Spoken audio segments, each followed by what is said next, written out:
opinion is Junkyard Dog was the most prominent black wrestler to ever lace a pair of boots.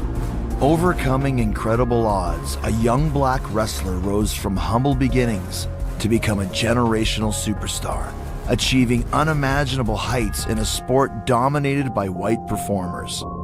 Yes, he did. He paved the way for all of us. You feel you're going to be wearing the crown? Just as sure as I'm black in the day, son of Mean Gene. His charisma and, his personality is what got him to where he was, because he was a fan favorite no matter how you looked at it. JYD was on top, selling it out. I mean, it was incredible. If you guys could just hear the crowd, they just love it, and couldn't nobody stop it. He's invincible. It ain't nothing else I like to do no better, and that's fighting. I seen the stars for him, because at that time there were no black superstars. Bill Watts, he saw dollars. I saw his charisma, I named him, gave him his music, and did everything, and he was so dynamite. The unlikely friendship between promoter Cowboy Bill Watts and the Junkyard Dog was tested when the Dog defects to the WWF. I think Dog went because there was a better opportunity. There's more money, and then he was going to be a big star there. But JYD's dreams of achieving superstar status in the big leagues fell short. Vince McMahon didn't use him like Bill did. I wish he had, because he could have been one of the biggest stars in the WWE. Yeah, it broke his spirit, because he went there to be that big hero again, and he didn't get it. How can Vince McMahon put everything on JYD? Because you don't know if he's going to show up or not. We're not dependable, untrustworthy. Dog forgot one thing. You can't do what the white man do and keep your job.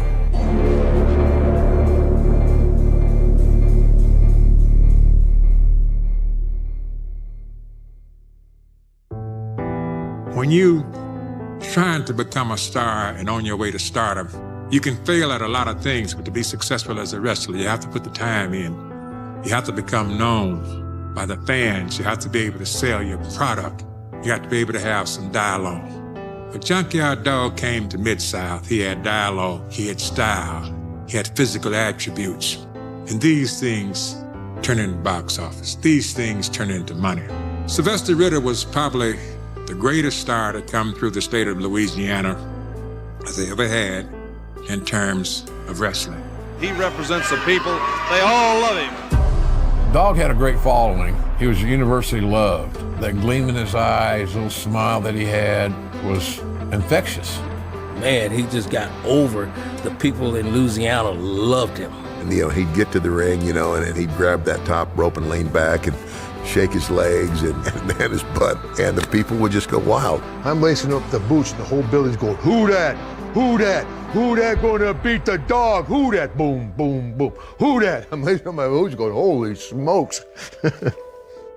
More than just a wrestler, Junkyard Dog is a hero to the working class, a beloved figure in the city of New Orleans who became a superstar to fans across the Southeast, transcending the sport to become an icon.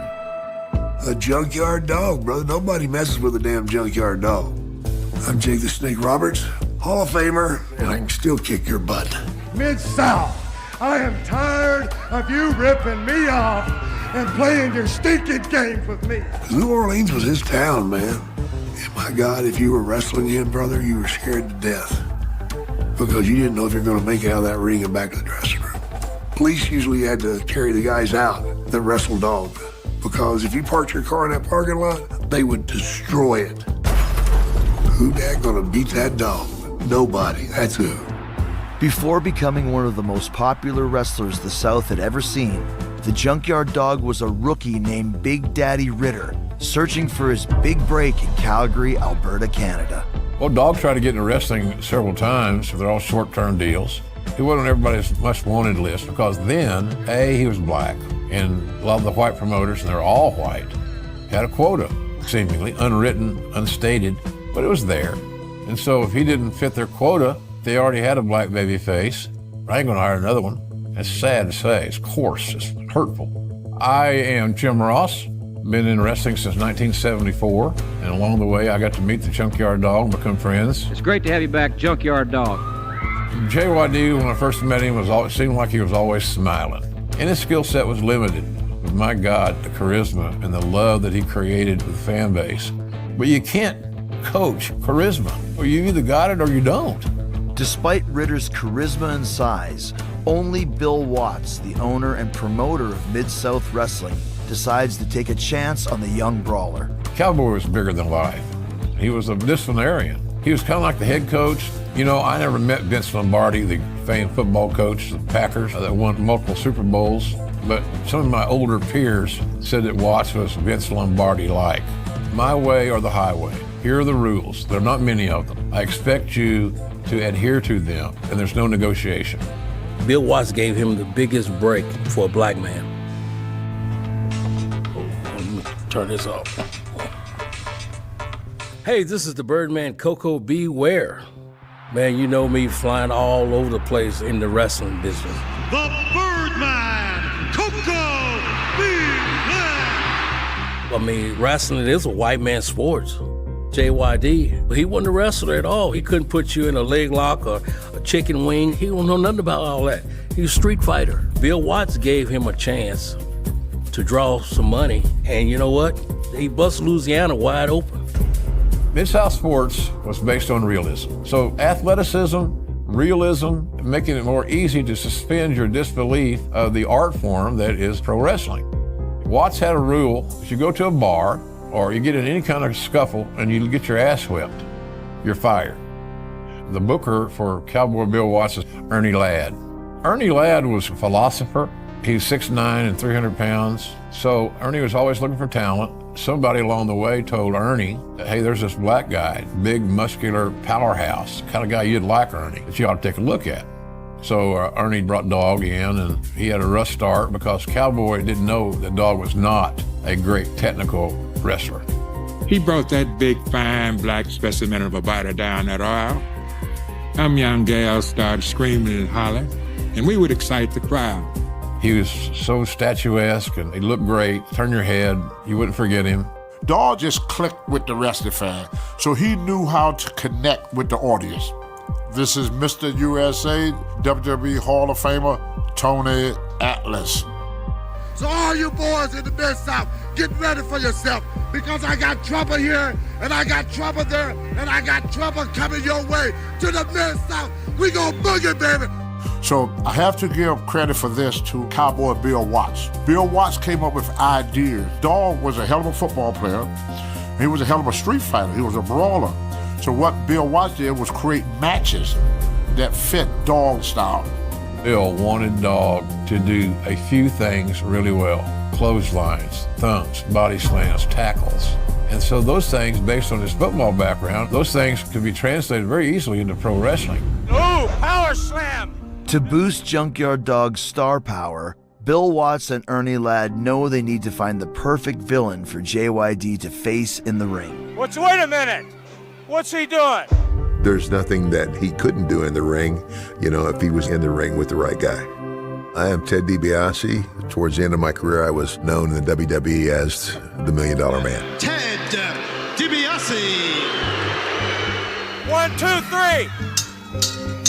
1, 2, 3. Alfred Neely raises a hand. Something in that glove. And the thing that I did was I always highlighted in the ring what he did best. I mean, Bill Watts coached me, the Funks coached me. They would say, Teddy, you got to basically put him in the middle of the ring and work around him and emphasize or highlight the things that you know he does very well and stay away from the things that he doesn't do so well. He had enough trust in me to know that, you know, I wasn't going to make him look bad out there. I was always going to make him look good. The Dog just thumped him, and there's the count. Well, you talk about an action-packed duo, they are. We became friends. We traveled together a lot, and so much so that when we got married, JYD was my best man. That's how close we were. Put that chains around his neck, put that music on, another one bite the dust, and he came back in with a thump. The rest of it is history. There he goes with that big thump. He just put him about 6 feet under. Bill Watts is the first wrestling owner, promoter, who ever featured as one of his very top stars, a black guy. This last year has kind of been the year of the dog. I don't know if it's the Chinese year of the dog or not, but in Mid-South Wrestling, it was the year of the dog. Bill Watts took JYD and made him the star. When you get a wall chances because you're doing so many good things. They had a very, very close relationship. Anything that Dog needed or wanted or disliked, he would never talk to the wrestlers about it. He would only talk to Bill Watson. I don't think anyone in the business did more for an individual than Bill Watts as he looked at mentoring and helping Dog. Bill looked at him like he was family. You always go out and give 100% for the people and for yourself. And a lot of people were astounded that Cowboy was so friendly with a black person. And Cowboy said, I want you to know one thing. He said, my favorite color is green. And at that time, JYD was selling tickets, lots of them. Junkyard Dog's captivating presence draws capacity crowds night after night, inspiring his fans to stop at nothing to defend their hero. The fans not only looked up to it, they worshiped him. I'm Jim Cornette. I've been involved in a variety of ways in professional wrestling over the last 40-something years. Because that's all you are, is a yellow dog-faced liar. You know what he just did? He just wrote a check that his rear end won't be able to... The downtown municipal auditorium was the Dog's house every Monday night. And the Freebirds come in and they want to take over. The Freebirds had hair cream that could remove your hair. And they said they were going to use it to take the hair away from one of their opponents. But when Junkyard Dog came in and tried to do something about it, accidentally, according to the Freebirds, the cream wound up in his eyes. Hey, this is supposed to be a solution to remove hair. The agony he's in. And my God, that moment right there. Freebirds were dead men. When the word got out that JYD had been blinded by the Freebirds, and then when JYD went on television and said, my daughter, my baby daughter is about to be born and I'll be able to hold her, but I'll never be able to see her. The people wanted to kill the Freebirds, literally. As the highly anticipated dog collar match with JYD against Freebird Michael Hayes approaches, Dog plays his part at ringside until one fateful night when the line between fiction and reality really blurs. JYD himself told me this story. Others have disputed it, but it sounds very typical of New Orleans and the wrestling scene at that time. They're in the downtown municipal auditorium. And Dog is sitting at ringside. He's blind, but he's in the corner. The Freebirds look around and they see Dog sitting in the corner. And all of a sudden, some guy comes over the railing and is right there at Dog's shoulder. And the guy pulls out the biggest gun he's ever seen and said, don't worry, Dog, I got him.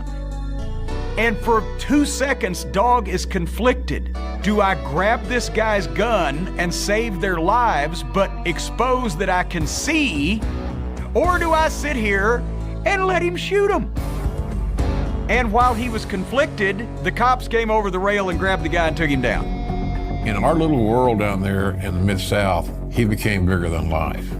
Sometimes you wonder when success comes somebody's way, is it truly a blessing or a curse? JYD, he transcends race, color, and creed. He's everybody's champion. Under the guidance of legendary promoter Bill Watts, the Junkyard Dog has emerged as a main event superstar in Mid-South, drawing record-breaking crowds for the company. He was the black Hulk Hogan down there. Louisiana, Oklahoma, Arkansas. I mean, he had all those towns just sold up. Let me tell you something, Buzzer Wuzzer. It ain't but one dog. Well, there wasn't many black wrestling stars when I broke into business. I'm WWE Hall of Famer Teddy Long. You will go one-on-one with The Undertaker. Dog was a big draw. He had that charisma, so he brought the blacks out, and also he brought the whites out. There were whites that loved JYD too. So Bill Watts knew that was money, okay? So that's why he pushed Dog. Oh, the crowd said, who that? Who that? Who that? Who that gonna beat that Junkyard Dog? Who that? You know, in Mid-South, we stop at a restaurant, we stop at a gas station, people recognize us where we went. We get a lot of letters at Mid-South asking that the Dog and the different stars can drop by and visit them. I know we got a nice letter from a kindergarten teacher in LeCompte. Well, the Junkyard Dog found time, and when word got out in that town, they had Junkyard Dog Day, and I'll tell you, it was great. After he got his, he wanted to reach back to help others. He got more pleasure out of helping you. Talk to the kids, give them money. Very generous, not just with his money, but with his time. You know, they get fame and stuff, get very well known, and they forget about the way that they grew up. And a lot of times I like to go back in schools and visit. Long before the bright lights and roaring crowds, Sylvester Ritter, the man behind the Junkyard Dog, grew up in a small North Carolina town. What a lot of people don't understand or don't know about it is it's a true rags to riches story for him. My name's Jarvis Woodburn. I'm the nephew of the Junkyard Dog. I called him Uncle Dog. That's what he was to me. This is the old one, I believe. Yeah, he grew up without a dad. My great-grandmother, which is his grandmother, is the one that raised him and my mom. True Southern upbringing, family first, treat all people equally, and that's just the kind of person that he was. This is the home where Sylvester grew up, him, my mom, my grandmother, great-grandmother, great-great-grandmother. It was old school. Wake up in the middle of the night, gotta go to the bathroom, gotta do number one, you're going in the bucket. You gotta do number two, either you hold it, or you're coming outside and using the outhouse. There we go. There's the source of heat right there. And this was kind of like the living room area. And this was a bedroom here, so it's very cramped. I mean, I remember when I was growing up, there was actually 2 beds in here. There's that wall with all of the photos and stuff. There's actually a real young picture of him over there. If these walls could talk. But I grew up just like everybody else with nothing. I grew up hard, back down in South North Carolina, but I fought and I'm still fighting, trying to bail on myself. I saw him one time to give fans, he took the dog chain off his neck and gave it to a kid with a family there. And they just loved it.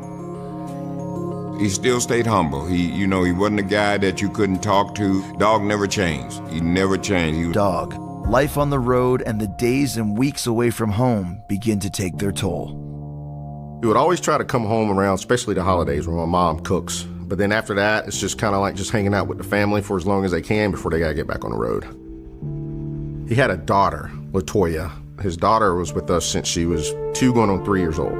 He loved her to death. She loved him. She was definitely a daddy's girl. He was a great father. He's just on the road all the time. Being on the road all the time is, well, I mean, it can take a toll. It taxes on your body, it taxes on your mind, it taxes mostly on your relationships with your children, with your wife, with your family. You know, an average week was 1,500, 2,000 miles a week. So you're in a car a lot, and you're away from your family a lot. And sometimes a big old fat joint was your solace. Of course, for a dog, it just created more of an appetite. We both were experimenting with drugs at the time. I remember JY showing me a jar that he had over 1,000 hits of speed in it, and of course, when he came south, it came with him. Yeah, he was already into the speed and into the downers and sleeping pills. I hadn't gotten into that yet, but I was soon to start. There was a couple times on the road with him, he would always keep his pinky nailed a little bit longer. I'll look over and I'll see him, and he was just about to do it, and he looked over at me and he goes, "If I ever see you doing this, I'll kill you." All right. Ain't gonna tell me twice. Kind of like rock and roll. I mean, I didn't know wrestlers had groupies. Found that out. It's kind of like you see on TV with these rock stars and stuff. It was just like anywhere they went. Restaurants, bars. When you got fame like this, he said, you can actually make money. I said, "What are you talking about?" He said, "I'm not gonna sleep with them for free." I mean, some of these chicks would pay. So I started hanging out with Dog because I got free beer, free food, and got laid. And they paid for it. We was in Little Rock, Arkansas. And I was low on money because at that time, unfortunately, I was involved with drugs. And Dog said, "I can get you some money." I said, "Okay." So I got some girls coming. I said, "Oh, thank you." The door opened and these 3 girls came in. And each one of them gave Dog $100 apiece to get laid by the wrestlers. So anyway, Dog said, "He don't do no screwing. He like your feet." So he gonna play with your feet. You let him play with your feet. So I'm playing with the girl's feet. Dog getting ready to do the girl, and then we heard another knock at the door. He thought it was one of the wrestlers. It was the girl's husband. You know, he wanted to fight Dog, so he did. It didn't last long. Dog beat the hell out of him. The girl stayed. Dog was one of the highest paid guys in pro wrestling at that time. He never made under $1,000 a week. I think he probably averaged more than like $2,000 or $3,000 a week. And in a territory that size, that was pretty extraordinary. Bill, he did nice things for him, including a car. And when he pulled up to an arena, you got noticed in a positive way. As one of the biggest draws in the territory, the Junkyard Dog catches the eye of WWF promoter Vince McMahon. In the summer of 1984, McMahon makes JYD an offer that's more than double what he's paid under Bill Watts. Vince McMahon was starting the national expansion that he started in 1984, and Vince was trying to suck up all the talent. Unfortunately, the thing happened that I never believed would happen, and that was Dog walked out. He walked out on his professional savior, and he went to WWF for the cash. How does Bill Watts feel when JYD leaves?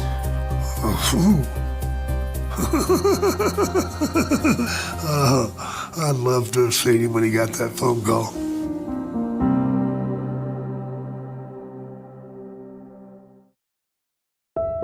A lucrative offer from the WWF proves too strong for the Junkyard Dog to resist, as he suddenly departs Mid-South, sending shockwaves through the territory and leaving promoter Bill Watts stunned. The big topic of conversation is the Junkyard Dog and what's happened to him, and we don't really know. We do know that he's left the Mid-South area. When Dog left Mid-South, it broke Watts' heart, because he had never been as kind and as giving to anybody in his career. Bill went on television, had a little verbal tirade directed at Dog. I wanted to comment 1 minute on the Junkyard Dog, because I watched him come to Mid-South as a youngster, and a lot of people watched him grow to become truly a superstar. But then JYD walked out, not only on Mid-South, which really hurt me personally because I considered him a great friend, he walked out on all the fans. I mean, to see a white man cry over a black man back in the day, I saw tears come out of Bill Watts' eyes. That just hurt him bad because Bill Watts did everything he could to keep him there. And just looked like overnight, he was gone. But in the aftermath of his departure, rumors circulate that his sudden exit from the company is motivated by factors beyond money. Dog told me this story, the way he went to the WWF. Dog was in the bathroom and he was in the stall. Bill Watts and Grizzly Smith, they came in the bathroom and they didn't know Dog was in the stall. Grizzly Smith went to tell Bill Watts, he says, well, I think we're gonna lose Sylvester. I hear he's going to the WWF, he's going to New York. The next thing Bill Watts said to Grizzly Smith, said, oh, don't worry about it, that nigger ain't going nowhere. Dog heard that. And so that's when he made up his mind to leave and go to Vince.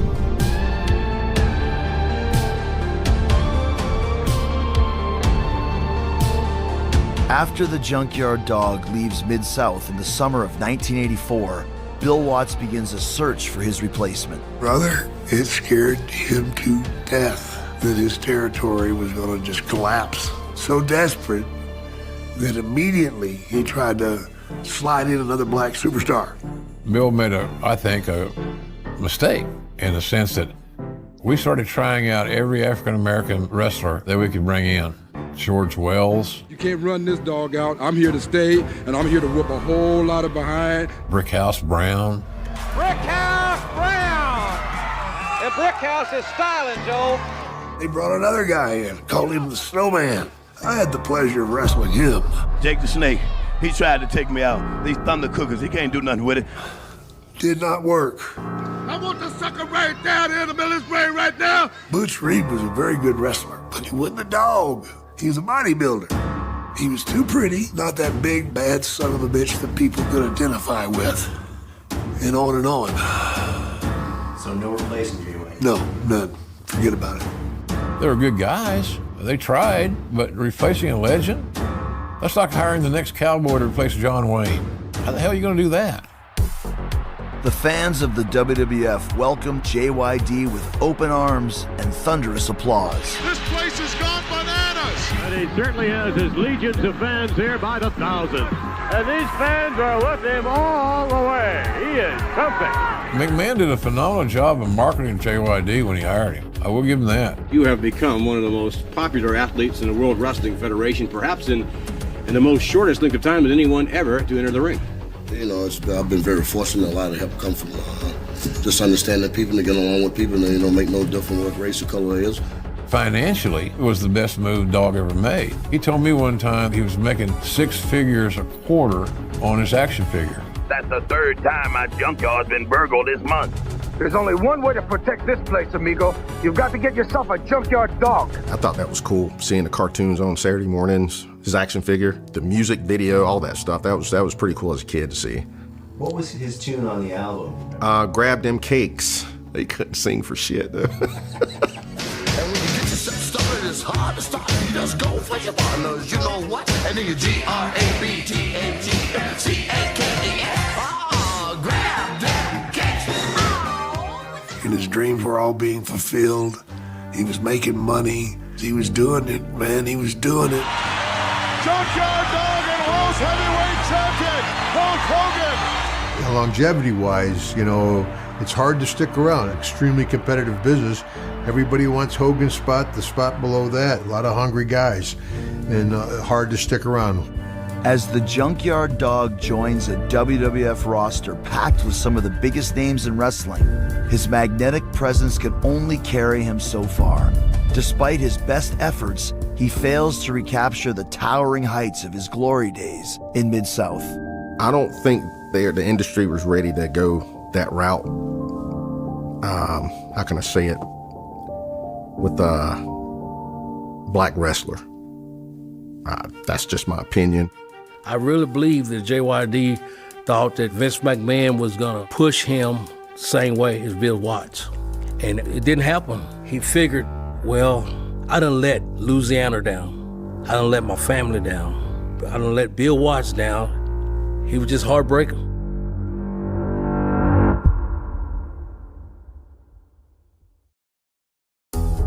Having left the Mid-South territory behind for the promise of even greater fame, the Junkyard Dog fails to reach the same level of prominence in the WWF. Me and Dog want to be climbing the mountaintop. We want to go to the promised land. We want to be with Hulk Hogan, brother. They pushed some black wrestlers there, but as far as putting the black man in the money spot, no, not at all. They didn't go there. So I got to put this black and white thing together all the time, because that's the only way I see it. From 1980 to, I would say, 86, 80% of the top wrestlers were minorities in the Vince Sr. area. Vince McMahon Sr. figured that you have to have a person to represent every nationality of people, and that was his idea. Pedro Morales, Bruno Sammartino, Rocky Johnson, the Wild Samoan, Mr. Fuji, Bob Backlund. In that whole list, I mean, how many white people? 1. But right now, let's begin the festivities. Without further ado, let's go up the ringside. When Vince Jr. took over, where there wasn't as many minorities on top, he came with the Hulk Hogan, Ronnie Piper, Bret Hart.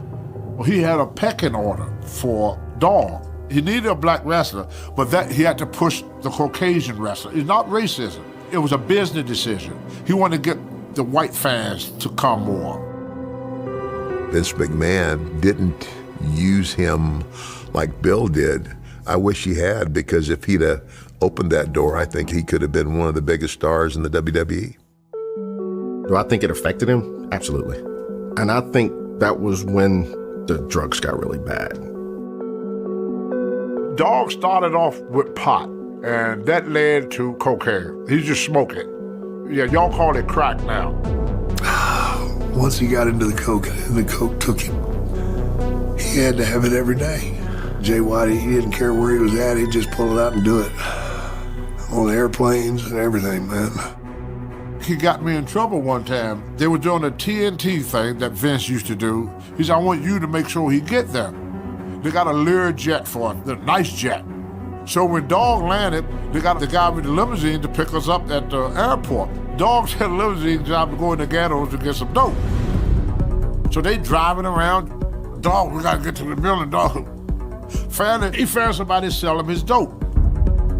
The limousine driver had no idea what was going on. So dog asked, is it okay I smoke?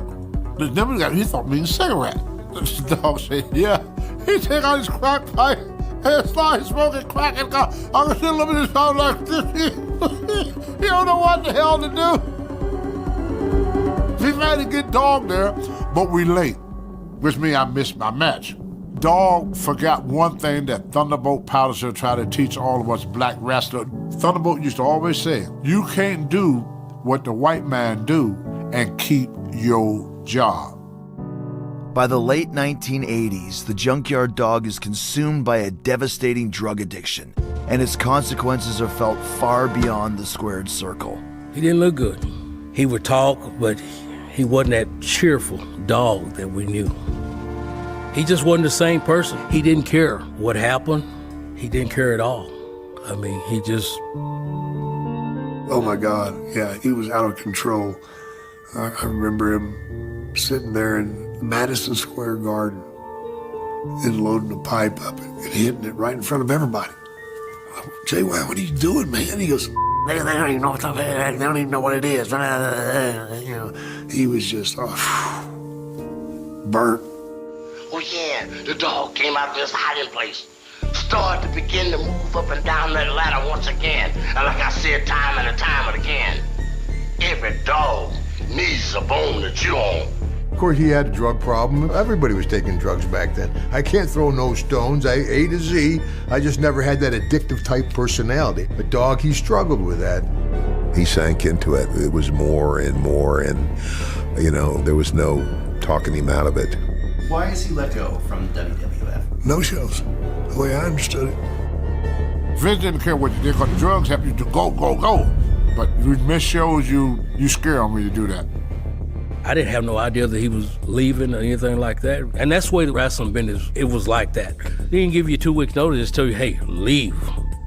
When a guy can't go buy groceries, you don't have any money, and you haven't seen your family, it's disheartening. He definitely had a great soul. If JYD's story isn't a cautionary tale, then people aren't paying attention.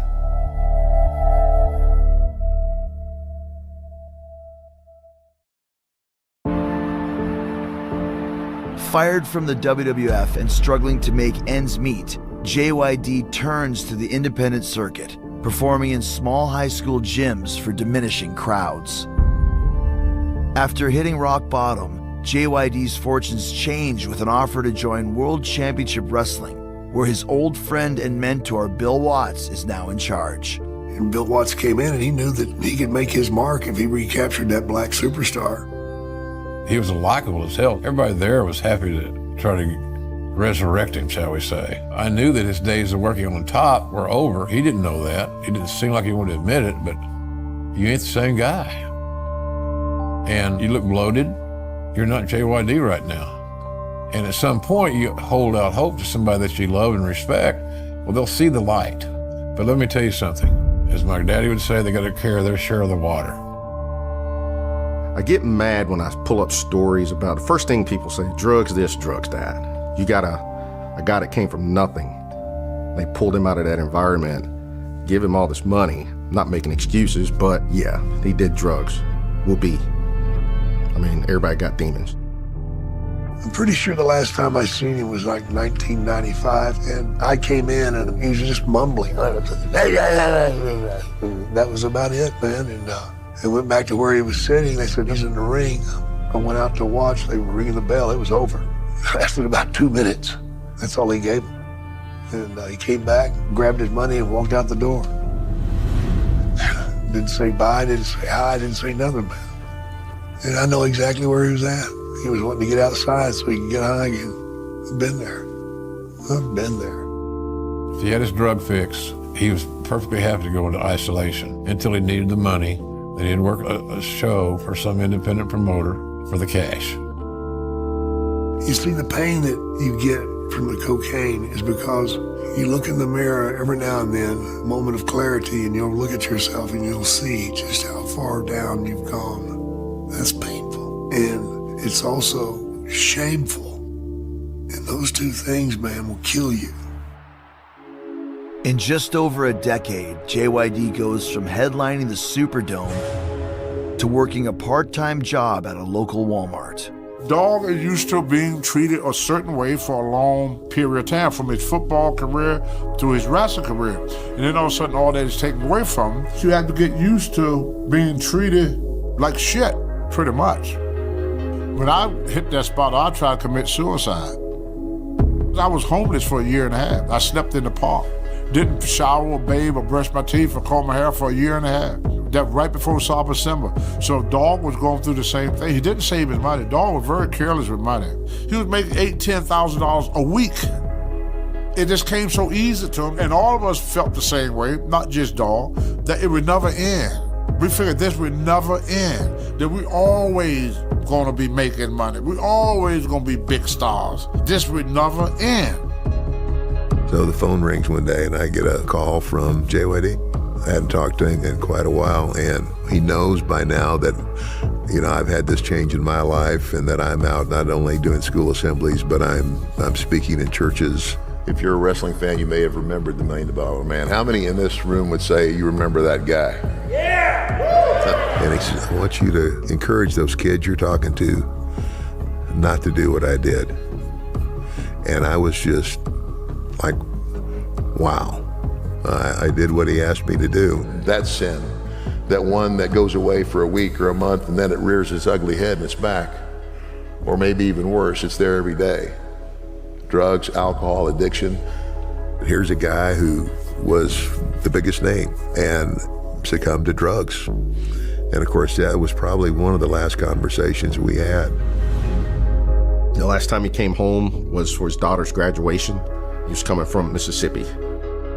Dog was real proud of his daughter. He wanted to make sure that he was at his daughter's graduation because, I mean, she would want him there too. I mean, you gotta feel real proud if your dad is the junkyard dog and he walks into your graduation. It don't get no better than that. So he was certainly determined to get there. From where he was living at in Mississippi to Charlotte, North Carolina is about a 9-hour drive one way. He misses the graduation. We're all at my mom and dad's house. He shows up. Of course, he apologizes, you know, that he was late. He holds my son for the first time. My son was 6 months old, but he looks like a little miniature baby doll in his hand. And he held him for a while, but that was the last family photo taken of him. And then later on, you know, he said, I'm gonna get back on the road. So I met him at this gas station, and there's something on the driver's side door. I'm like, dude, what's that? He goes, puke? Boy, he had a long night last night.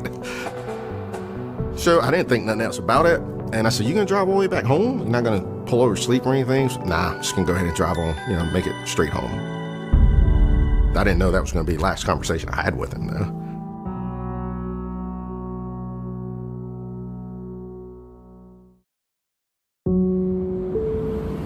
On June 1st, 1998, after leaving a celebration of his daughter's high school graduation, the junkyard dog sets out on the long and fateful journey home. We talked 10, 15 minutes right before he's getting ready to go. He's done gassing up and everything, and he said, well, man, I said, when you come back down? He said, man, I'll be back on the 4th. Be back on the 4th. I said, all right, well, cool, man, see you then. You know, dapped each other up.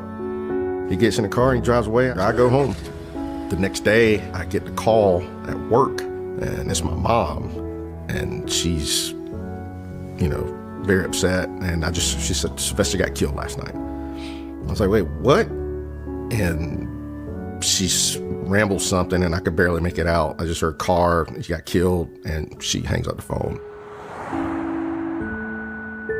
And according to the authorities, an accident happened that morning, so he drove all through the night. All night long. He fell asleep. There was no skid marks. You could see where the car veered off the road and it flipped several times. There's no way he could have been wearing his seatbelt because he was too damn big for that seatbelt. He shouldn't have been in that car anyway. And it was head trauma, according to the autopsy. A lot of time when you're on the drugs, you know, you're up 3 or 4 days. Sometimes you don't get no rest until sometime the body just says, hey, I don't want no more, I'm shutting down. So that's what the body has to do to you for you to really go get rest. So I think Dog just hadn't had no rest and the body just shut down. it broke my heart. And I'm sure it broke the world's heart. He loved Ted DiBiase. They was like brothers. And I know it broke Ted's heart. I was very hopeful then that he was going to get better.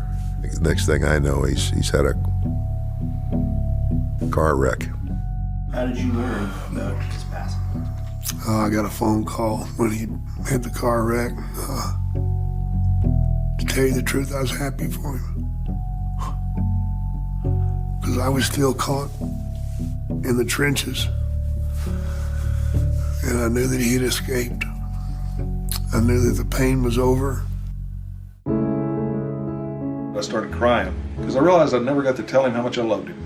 The period of time I was around him, he was such a dynamite human being. The fact of how we ended our relationship was not near as important as the time we spent together. JYD was a neat, special person. And then you also see the terrible battle that's fought when guys get something that gets a hold of them that they can't whip. All right, so this is his grave site here. One of his last wrestling pictures. And just below him, this is his daughter. What it was a ruptured heart valve that actually literally exploded. There was nothing they could have done anyway. And then she passed away a few minutes after that. And she was 31 years old. My mom comes, as you can see, with flowers and everything. Never misses a holiday, birthday. My mom finds it very difficult to talk about Sylvester because she was so close to him and she raised LaToya as her daughter. It's just traumatic for her to go back down memory lane, so to speak. I think it just opens up too many wounds that probably hadn't fully healed. He's a trailblazer, man. I'm sure a lot of those young guys appreciate the path that you laid for him. Yes, he did. He paved the way for all of us. I mean, anytime he came out, you always remember JYD, and you will remember him when you left that arena that night. So Dog's legacy is he's just one of the greatest black stars in pro wrestling. JYD did more to create awareness and acceptance within the closed world, very prejudiced world of pro wrestling. He stepped to the front of the line, and he stayed in the front of the line for many, many years. The charisma was natural and real, organic, and that's what separated him from the pack. Oh, the crowd saying, who that? Who that? Who that gonna beat that junkyard dog? Who that? This guy is a true hero. So I prefer to remember him in the happier days and not anything else. He broke the barriers. I mean, the fans are just all over you, dog. It gets pretty hectic at times, but I enjoy it, man. I love it. But see, in this business, I let them get close to me. He always had a moment for a kid or a grown-up. He had that charisma that made him a god to those that loved him, and there were so many people that loved him, black and white. Yeah, it's hard to find anybody say something bad about JYD. He was a stand-up guy in a business where there's not a whole lot of stand-up guys. I'm honored to introduce Sylvester Ritter, the Junkyard Dog, the Wrestling Hall of Fame. I'm hoping that he's remembered for good stuff that he did in the industry. LaToya Ritter will be the recipient of the award for her dad. While I'm standing here, it's important to me, and I know it would be important to him, to introduce his sister, Christine Woodburn. He called her Big Red. I didn't get to speak to JYD very much at the end, but again, that last conversation, when he said, tell my story, when you're talking to those kids, that told me, I said, the guy that I knew is back.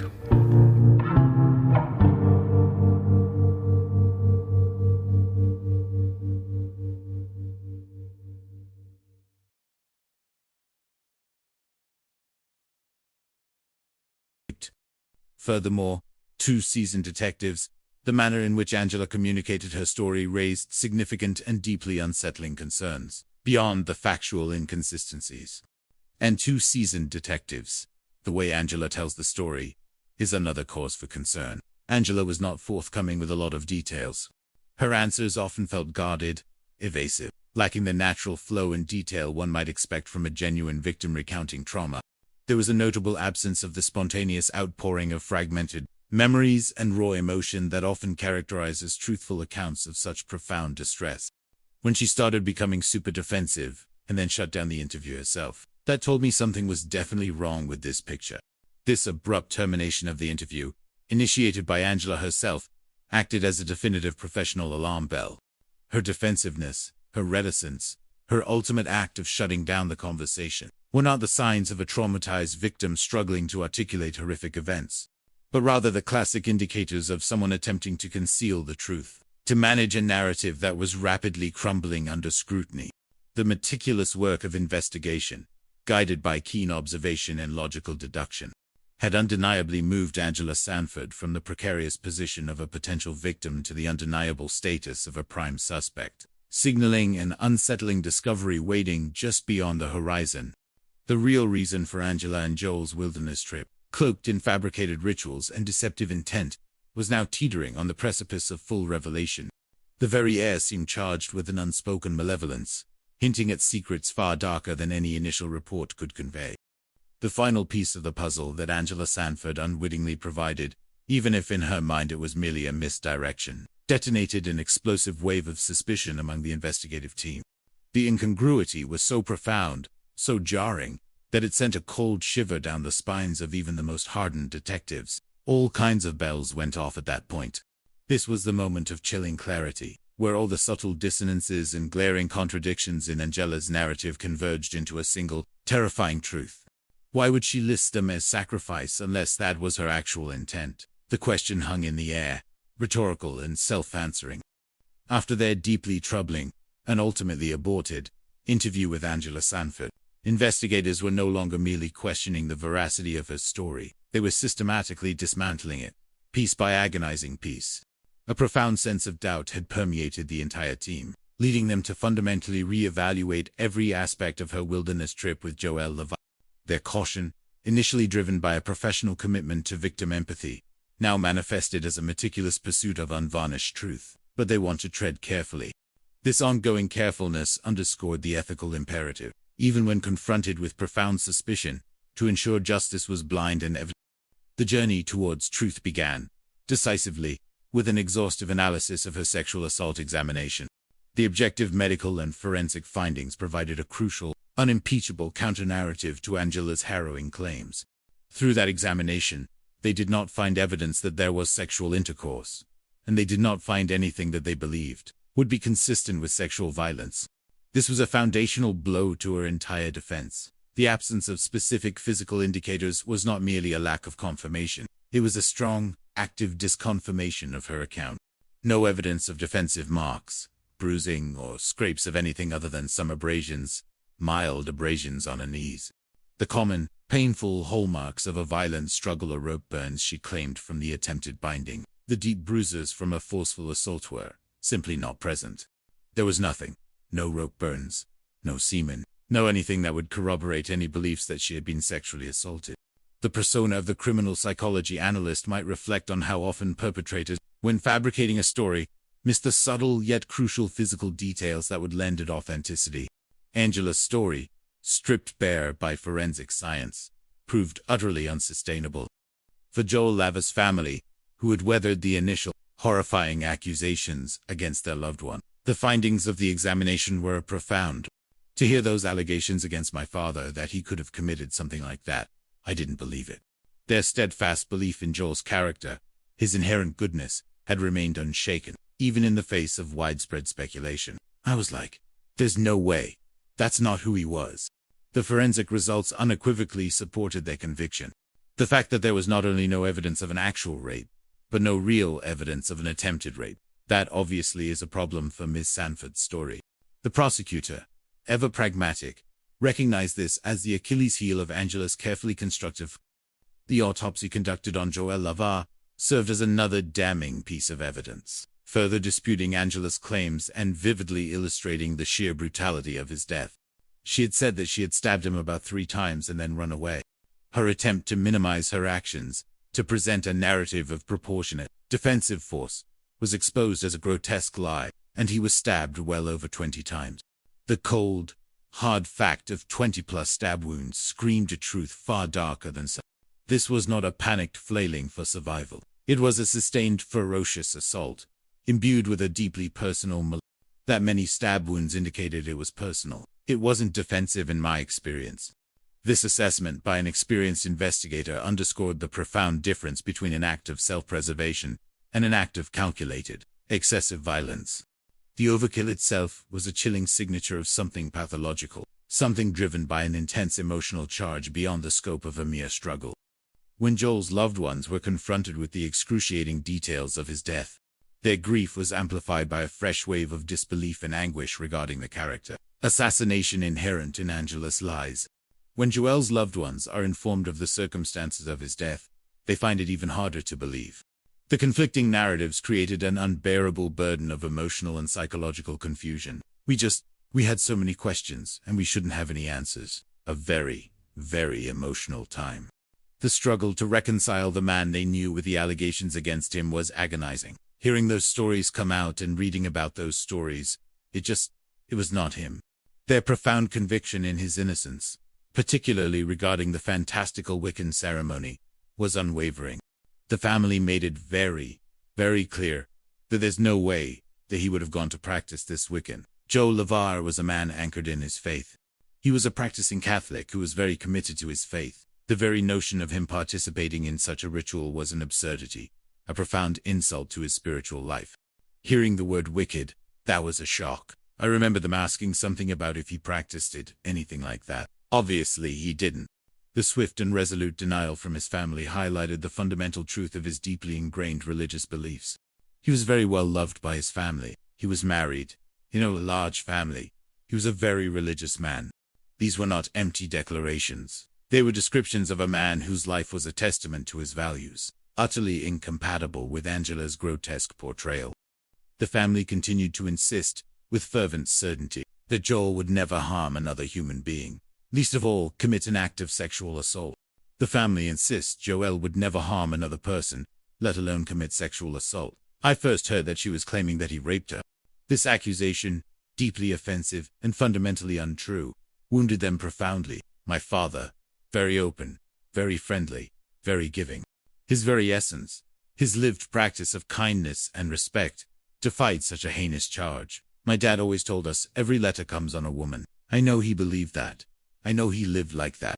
This deeply held belief, ingrained from childhood, was a cornerstone of his character. So hearing all that, it made us even more angry. Their anger was not merely a facet of grief. It was a righteous indignation at the slander perpetrated against a good man. Yet, even with all the mounting evidence discrediting Angela's account, investigators still faced a profound psychological question. Why would she construct such an elaborate and utterly bizarre story? Her motivation remained an elusive, dark core.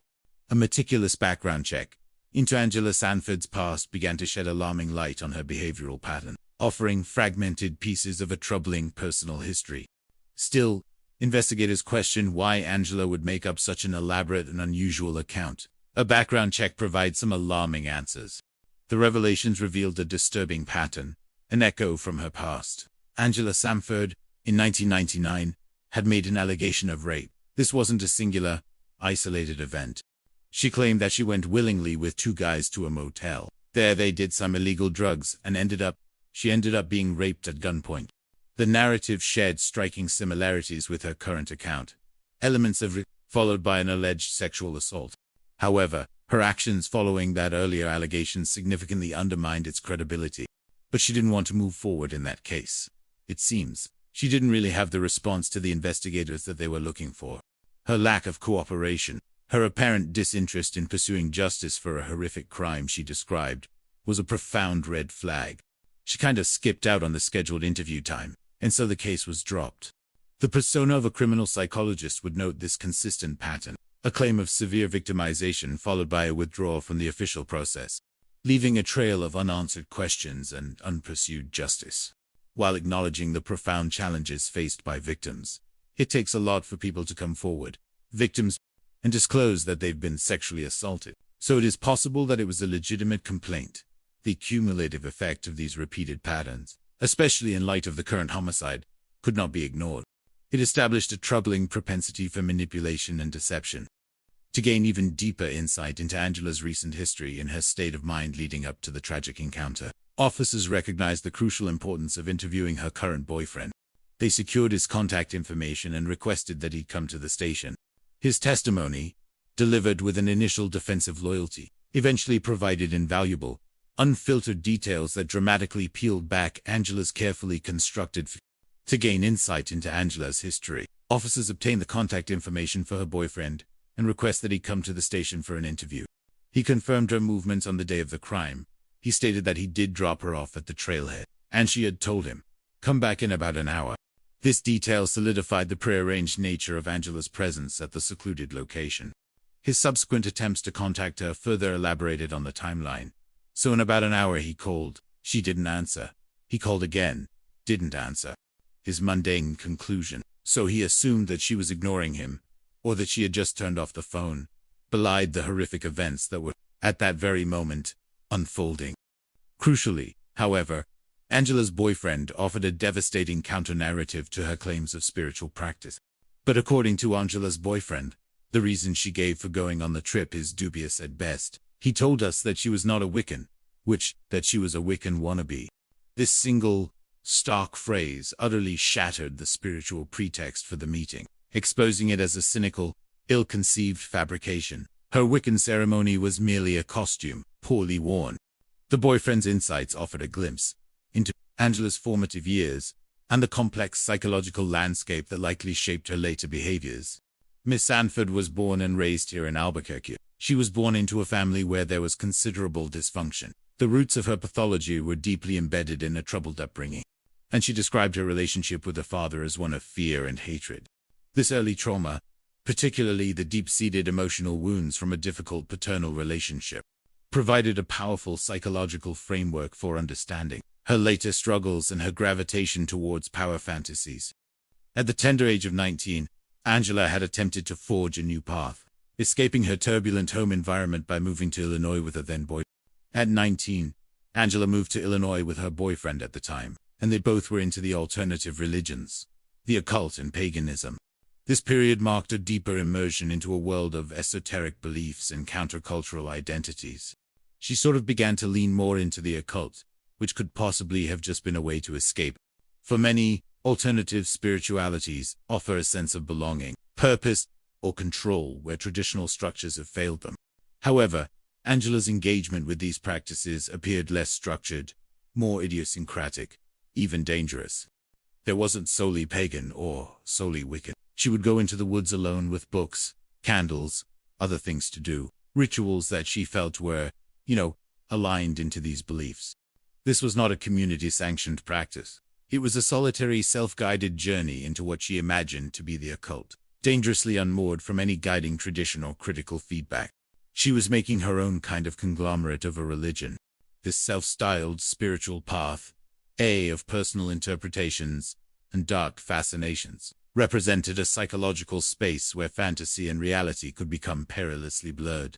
The detective novelist persona might observe that such unguided excursions into the esoteric often opened doors to internal landscapes that proved difficult to navigate safely, especially for those already struggling with a fragile grasp on reality. It almost felt like you didn't want to tread too far down, because you weren't really sure what you were going to find out, and if you wanted to know.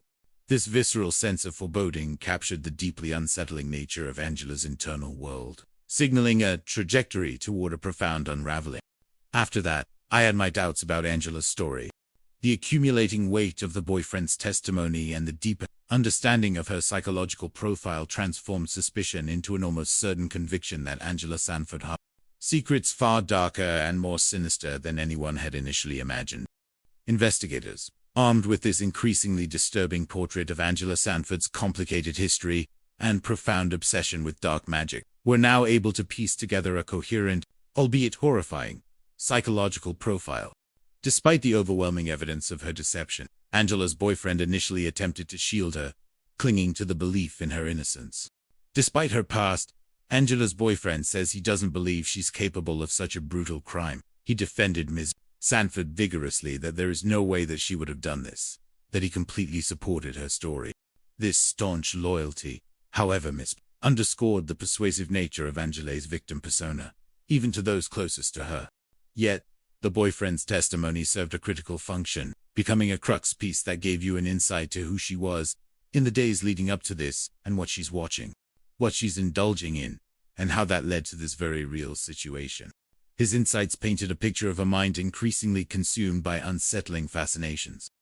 Angela Sanford's online alter ego provided the most chilling, unfiltered window into her descent into darkness. When investigators take a look at Angela Sanford's online alter ego, they find evidence of a deeply troubled woman. Her digital footprint was a sprawling testament to a psyche captivated by the macabre and the malevolent. She had 2 different social media accounts, one of those being a MySpace account, I believe, at the time. And that had a lot more of, like, pentagrams, and things that really referenced more of a satanic lifestyle, a satanic workshop. The prevalence of these dark symbols was not merely a superficial interest, it indicated a deep engagement, a powerful identification with themes traditionally associated with anti-religious or adversarial spiritual practices. Angela's online activity was far from passive observation. It was an active cultivation of her alter ego. Angela was very active on her social media. She would post about vampires and dark beings.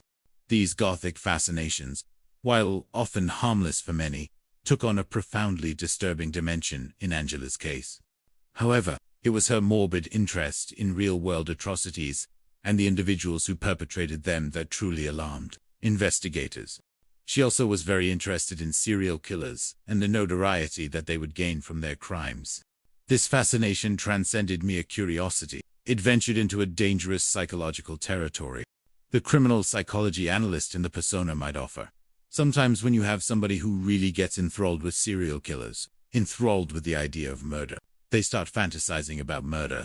This progression, from intellectual interest to obsessive fantasy, represented a critical, perilous shift, a blurring of the line between thought and potential action. It implied a cultivation of homicidal ideation, a mental rehearsal of violence, fueled by a desire for power and notoriety. Given Angela's insistent claims about participating in a specific Wiccan ceremony, and recognizing their own professional limitations in understanding the intricacies of such belief systems, detectives wisely sought expert consultation. Detectives are unfamiliar with any of the rituals and beliefs Angela was practicing, so they reach out to local experts.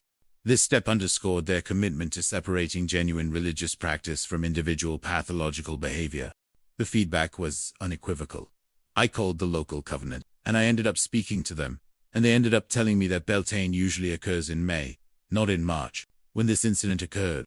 This definitive refutation of her central claim regarding the Wiccan holiday cemented the understanding that Angela's spiritual justifications were nothing more than a carefully constructed, but ultimately flawed, pretext for a far more sinister purpose. Her facade of being a genuine practitioner collapsed under the weight of easily verifiable facts. The most damning, irrefutable evidence, however, lay hidden within the cold, impartial data of her phone records. These digital breadcrumbs proved to be the ultimate arbiter of truth, unveiling Angela's true, predatory intent.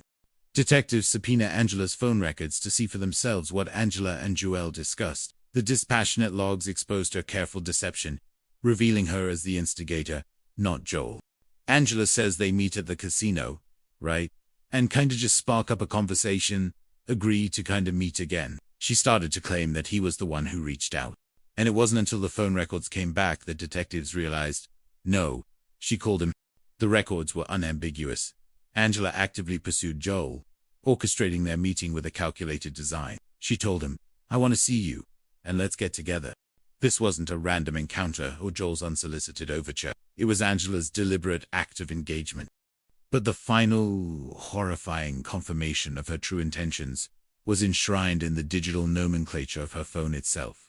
It was a detail so stark, so utterly chilling, that it solidified the entire gruesome puzzle.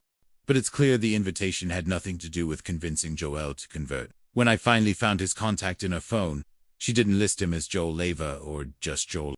The usual identifiers were absent. Instead, a single, horrifying word replaced his name. She listed him as sacrifice. This single, chosen word, direct and unadorned, screamed her dark purpose. All kinds of bells went off at that point. This was the profound moment of definitive understanding, where every prior inconsistency, every psychological indicator, every forensic detail coalesced into a terrifyingly coherent narrative of premeditated murder. Her feigned surprise, her feigned victory, her elaborate stories all dissolved in the face of this one chilling revelation. She told us that she was there for a Wiccan ceremony. Why would she list him as sacrifice? unless that was her actual intent in meeting Joel in the first place. The question, now resounding with horrifying clarity, admitted only one answer. This devastating revelation confirmed investigators' worst suspicions, painting an unambiguous picture of a calculated, cold-blooded murder. The revelation confirms investigators' worst suspicions. The fact that she listed him as sacrifice, the fact that she lured him to a spot where nobody could see them, all led me to believe that she had intentionally planned this out to kill Joel as part of her so-called Wiccan celebration. The persona of the detective novelist would observe the tragic precision of her plan, the deliberate targeting of a kind, trusting man, the carefully chosen, secluded location, the feigned spiritual pretext, and the chilling foresight to rename her victim to reflect his destined role. All aspects pointed to an execution, not a spontaneous struggle. Moda answers why. The only person that could answer that one is Angela herself. She's the only one that could tell us why she did what she did. While the modus operandi and the intent were now agonizingly clear, the deeper, psychological genesis of her motivation remained locked within the dark recesses of her own disturbed mind. The veil of deception had been utterly torn away, revealing a calculated, horrifying On March 24th, 2 days after the brutal and senseless death of Joel Vachon, the weight of overwhelming evidence finally coalesced, leading to the inevitable. Angela Sanford was arrested. On March 24th, 2 days after Joel's death, Angela is arrested. This moment marked a critical turning point in the tragic saga, as the carefully constructed illusion of victimhood shattered, replaced by the grim reality of criminal culpability. For the legal team assigned to the case, the arrest signaled the beginning of a complex judicial process, one that, while supported by substantial evidence, would present its own unique challenges. It was disturbing, and made me frankly feel better, as we were about to go to a grand jury to say, this is a predetermined first-degree murder, and that she needed to be charged for it. The meticulous, unwavering efforts of the investigative forces had succeeded in building a compelling case for premeditated murder, demonstrating Angela's intent beyond a reasonable doubt. Despite the formidable body of evidence amassed against Angela, the prosecuting attorneys faced an inherent, unsettling challenge. The potential for a jury, swayed by powerful emotional appeals, or the deeply ingrained perception of a vulnerable woman, to sympathize with her. Despite the evidence against Angela, prosecutors still fear a jury might sympathize with her. Angela's past, replete with claims of abuse, presented a narrative thread that could, if skillfully manipulated, evoke compassion, blurring the lines of justice. This is a woman that has had a history of relationships with abusive men. This background, even if unsubstantiated in legal contexts, offered a potential emotional defense, a means of casting doubt on a malicious intent. If she was able to convince one or more jurors that what she had initially said was true, then she could have certainly hung the jury, and then the murder potentially goes free. The very real risk of a hung jury, or even an outright acquittal stemming from lingering sympathy, loomed large, a strategic imperative that weighed heavily on the prosecution's decision-making process. The scales of justice, while striving for impartiality, are always vulnerable to the complexities of human emotion. In the wake of Angela Sanford's arrest, the disturbing details of the case, initially whispered in hushed tones, swiftly proliferated throughout the town of Albuquerque. The sheer bizarre nature of the alleged ritualistic killing, shrouded in claims of occult practice, captured public attention. Following Angela Sanford's arrest, word of the disturbing case spreads quickly through the town of Albuquerque. However, the narrative of Wiccan ceremony proved problematic for a particular segment of the community, generating understandable concern and distress. But not everyone is pleased by the publicity. There was a lot of concern from people in the Wiccan community that we were trying to paint the Wiccan community as somebody who would be into committing murder as a part of a ceremony and things like that. This reaction underscored the delicate balance required when dealing with crimes involving unusual or fringe belief systems. From the very outset, the investigative and legal teams recognized the importance of distinguishing Angela's individual pathology from a legitimate spiritual practice. And so from the very beginning, we tried to be very clear that we didn't believe that this was truly a Wiccan ceremony. This conscious effort aimed to prevent unfair accusations or collective defamation against an entire community based on one individual's twisted action. Further research and expert consultation definitively clarified the benevolent nature of genuine Wiccan traditions. contrasting sharply with Angela's grotesque misrepresentation. I learned that Wiccans don't sacrifice. This fact was fundamental. Beltane was about celebrating the earth, the renewal of the earth. The very holiday Angela cited as a justification was, in its true form, a celebration of life, rebirth, and natural cycles. It's a very generally nature-based religion. The persona of the criminal psychology analyst might reflect on this common pattern. Individuals with dark impulses often appropriate elements of spirituality, twisting them into justifications for their own malevolent desires, fundamentally corrupting the essence of the original practice. Prosecutors, after rigorous deliberation and a thorough understanding of all evidence, arrived at a firm conclusion regarding Angela's true motives. Prosecutors believe Angela's twisted interpretation of the rituals were a pretense for murder. Her claims of spiritual practice were merely a flimsy veil for premeditated violence. The ultimate question reverberated through the legal process. What would drive this woman to take this victim, this man, that she met at a casino and lure him basically to the mountains and murder him in cold blood? The chilling answer was found in her calculated actions and the definitive evidence of the sacrifice label. Clearly, in my mind, she targeted him. This conclusion spoke to an absence of random chance, a presence of deliberate, predatory selection. The underlying psychological motivation, deduced from her history and obsessions, began to form a clearer picture. This identity was her compensatory mechanism of having power as a solution for her early life, where she felt she didn't have it.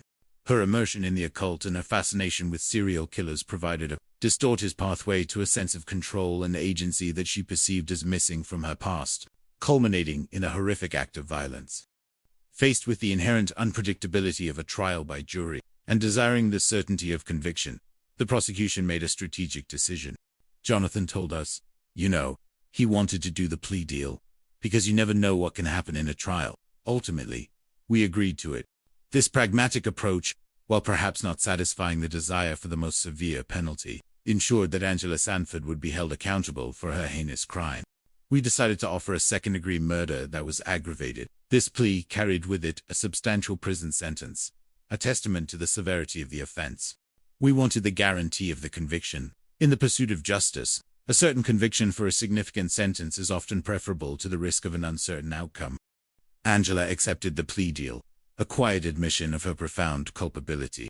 In December 2011, she made her appearance in court for sentencing, a day charged with a potent mix of solemnity and profound, unyielding grief for Joel Lavar's family. Angela accepts the plea deal, and in December 2011, she appears in court for sentencing. This was the long-awaited moment, a chance for the family to confront the woman who had ripped Joel from their lives. There was a bunch of us in the family that showed up in court, and that's what we all saw her for the first time. The air in the courtroom crackled with raw emotion. One family member recounted a chilling moment of direct contact. She looked at me because I looked a little bit like Joel, so while I was caught, she looked at me for a second and we just stared at each other. In that silent, intense exchange, the depths of their shared tragedy and the magnitude of her crime hung heavy, and I just stared at her like, took my brother, really? The anguish, the disbelief, the profound sense of loss were palpable. Angela's legal defense team, in a final effort to mitigate her sentence, put forth an argument centered on her mental state. Angela's lawyers asked for a reduced sentence, arguing that her perception of reality is impaired. This defense sought to portray her as a woman detached from the objective world, perhaps genuinely believing in her warped justifications. It didn't ever feel like she really was attuned to what was kind of happening around her. You almost got the sense from her that it's like she didn't understand where her fantasy ended and where reality began. This psychological assessment, while providing a theoretical framework, ultimately lacked concrete evidentiary support within the courtroom.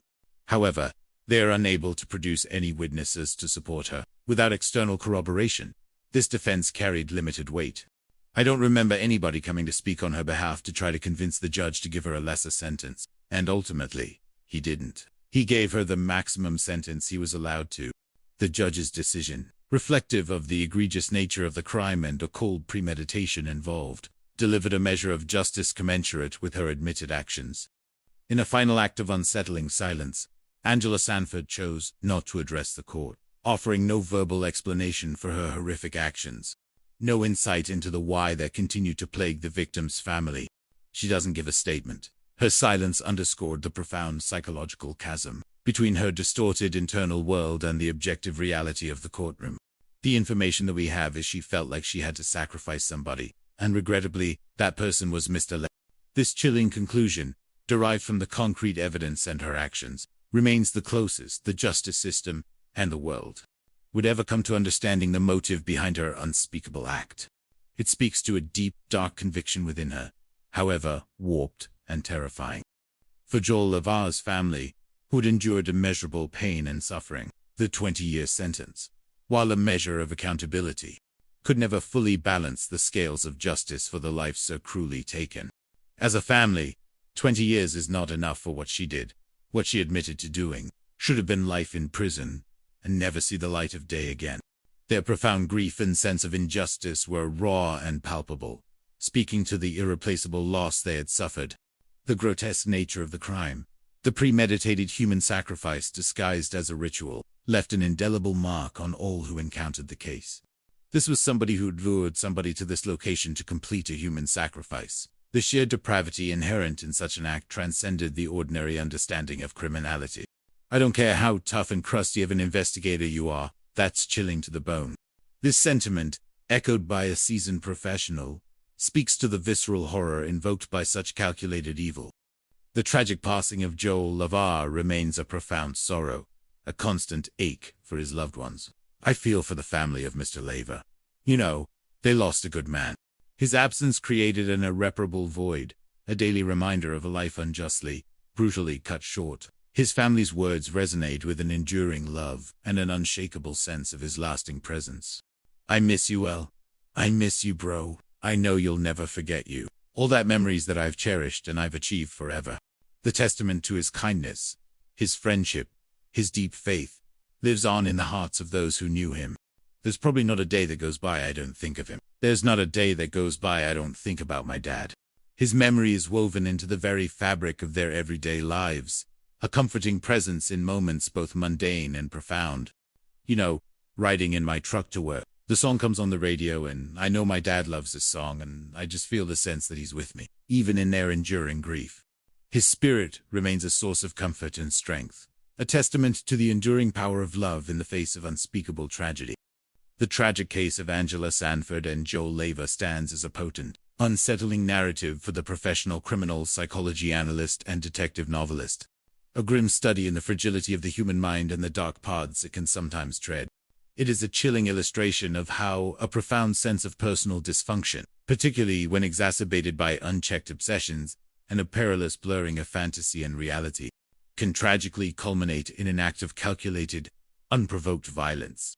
The subtle irony, perhaps even a gentle satire targeting the criminal's profound weaknesses, lies in Angela's inept attempts to cloak her malevolent intentions in the guise of an easily disproven Wiccan ceremony. Her desperate grab for power, fueled by a deeply troubled past and a fascination with notoriety, exposed her not as an enigmatic occult, but as a desperately deluded individual whose carefully constructed lie rapidly crumbled under the piercing gaze of forensic evidence and logical analytical thinking. This narrative profoundly underscores the paramount importance of meticulous investigation, where every seemingly minor detail, from a neatly folded pile of clothes to the chronological inaccuracy of a purported ritual, contributes to the dismantling of a fabricated truth. It highlights the unwavering efforts of the investigative forces, the dedicated police officers, the astute detectives, the compassionate paramedics, the rigorous forensic specialists, and the unwavering prosecutors who, despite confronting scenes of human depravity that are chilling to the bone, remain steadfast in their pursuit of justice. Their tireless work, often unseen and unheralded, is a testament to their humanity and empathy, ensuring that even in the face of the most bizarre and sinister crimes, truth ultimately prevails. The profound humanistic meaning embedded in this story extends beyond the legal outcome. It serves as an educational beacon, raising awareness within the community about the complex interplay of psychological vulnerability, unchecked obsessive behavior, and the insidious way in which a distorted reality can lead to horrific acts. It reminds us that empathy must be balanced with critical scrutiny, and that while acknowledging individual struggles, accountability for egregious actions must be unflinching. The victim, Joel Leva, a man defined by his faith, kindness, and generosity, remains at the heart of this narrative. His unjust fate underscores the sacredness of human life and the devastating ripple effect of violence on families and communities. The tireless dedication of those who pursued his justice is a profound honor to his memory, inspiring the triumph of good over evil. In recounting such a profound tragedy, the aim is to provide healthy entertainment in the truest sense and engagement with a compelling human drama that, while confronting darkness, ultimately champions the light of justice. It steadfastly avoids extreme dramatization or cheap, instead focusing on the meticulous process of uncovering truth and the profound human impact of crime. It creates no feelings of heaviness, despair, or psychological shock beyond what is inherent in the facts of the case, instead fostering an appreciation for the courage of those who uphold the law and the resilience of those who endure unimaginable loss. The New Mexico desert, a landscape of profound beauty and unforgiving starkness, bore witness to a crime of terrifying intent.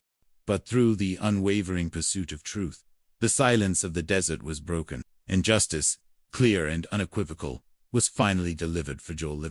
The triumph of dedicated investigation over dark obsession, and of truth over elaborate deception, echoes eternally, a timeless testament to the enduring quest for human righteousness.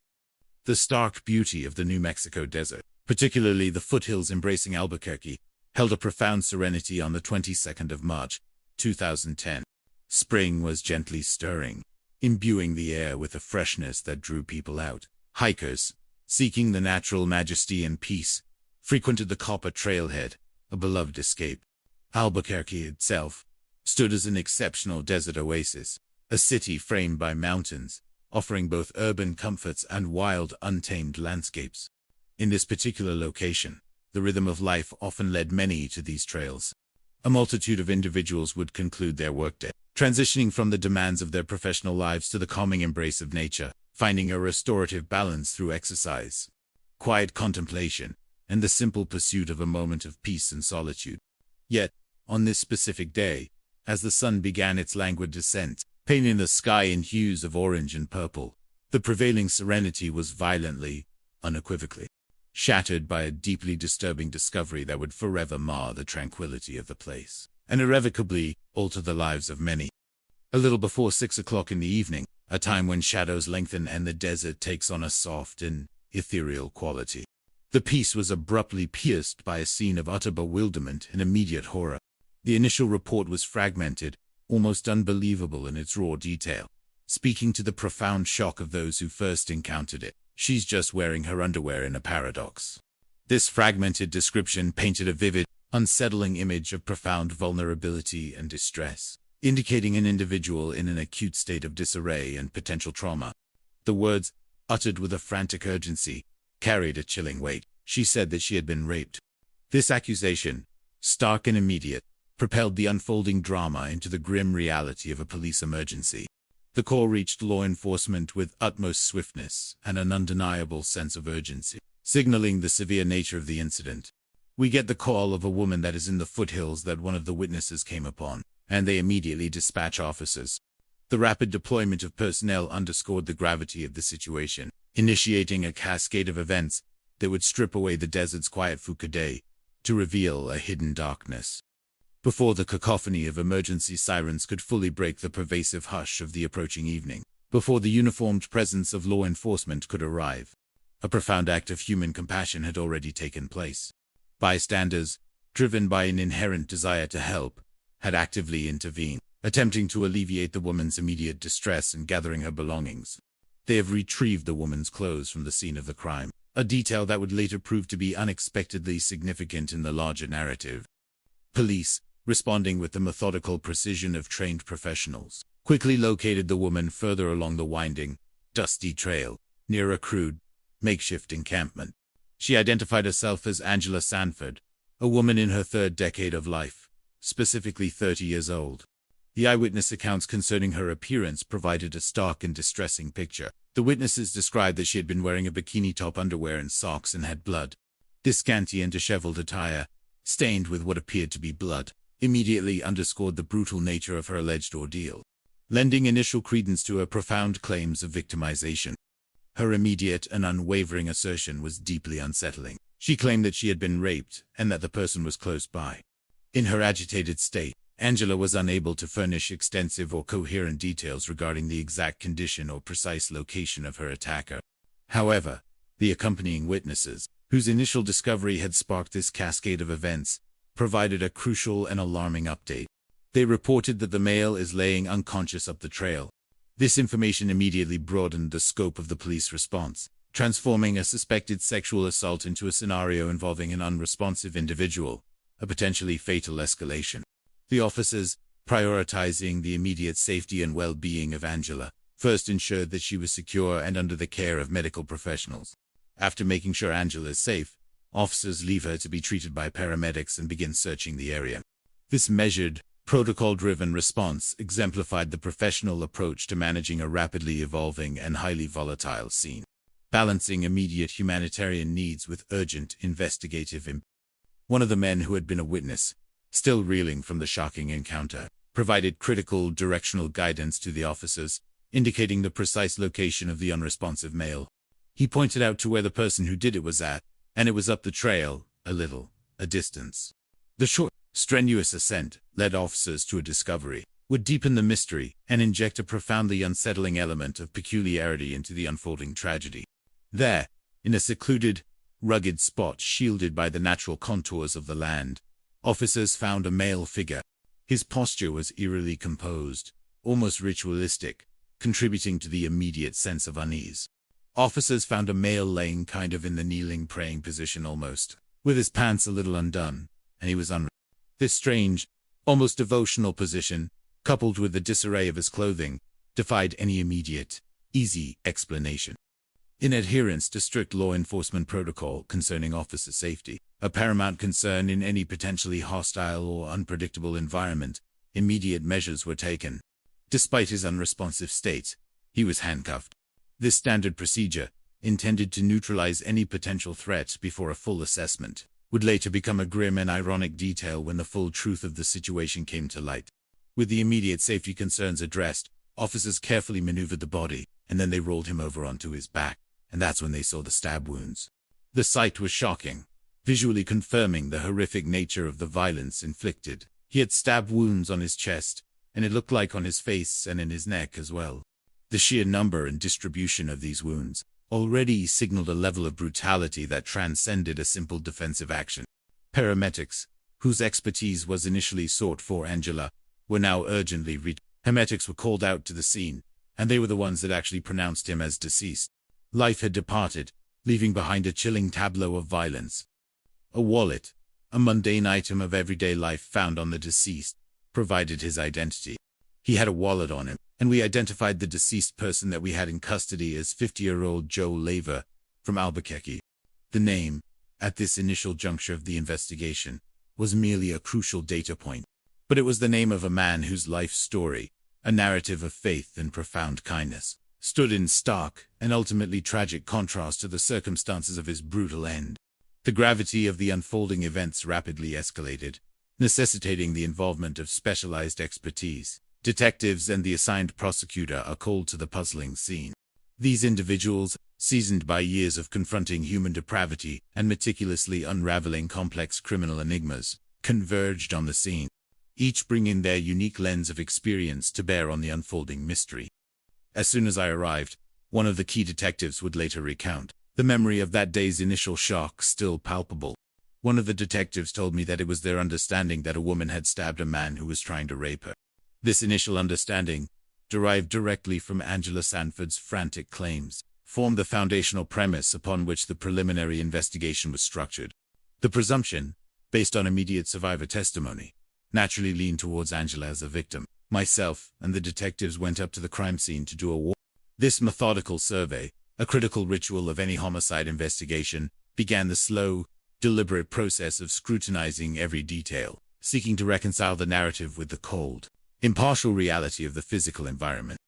The first visual impact upon entering the core crime scene immediately presented a detail that, while perhaps understandable given initial circumstances, would soon become a point of deep professional unease.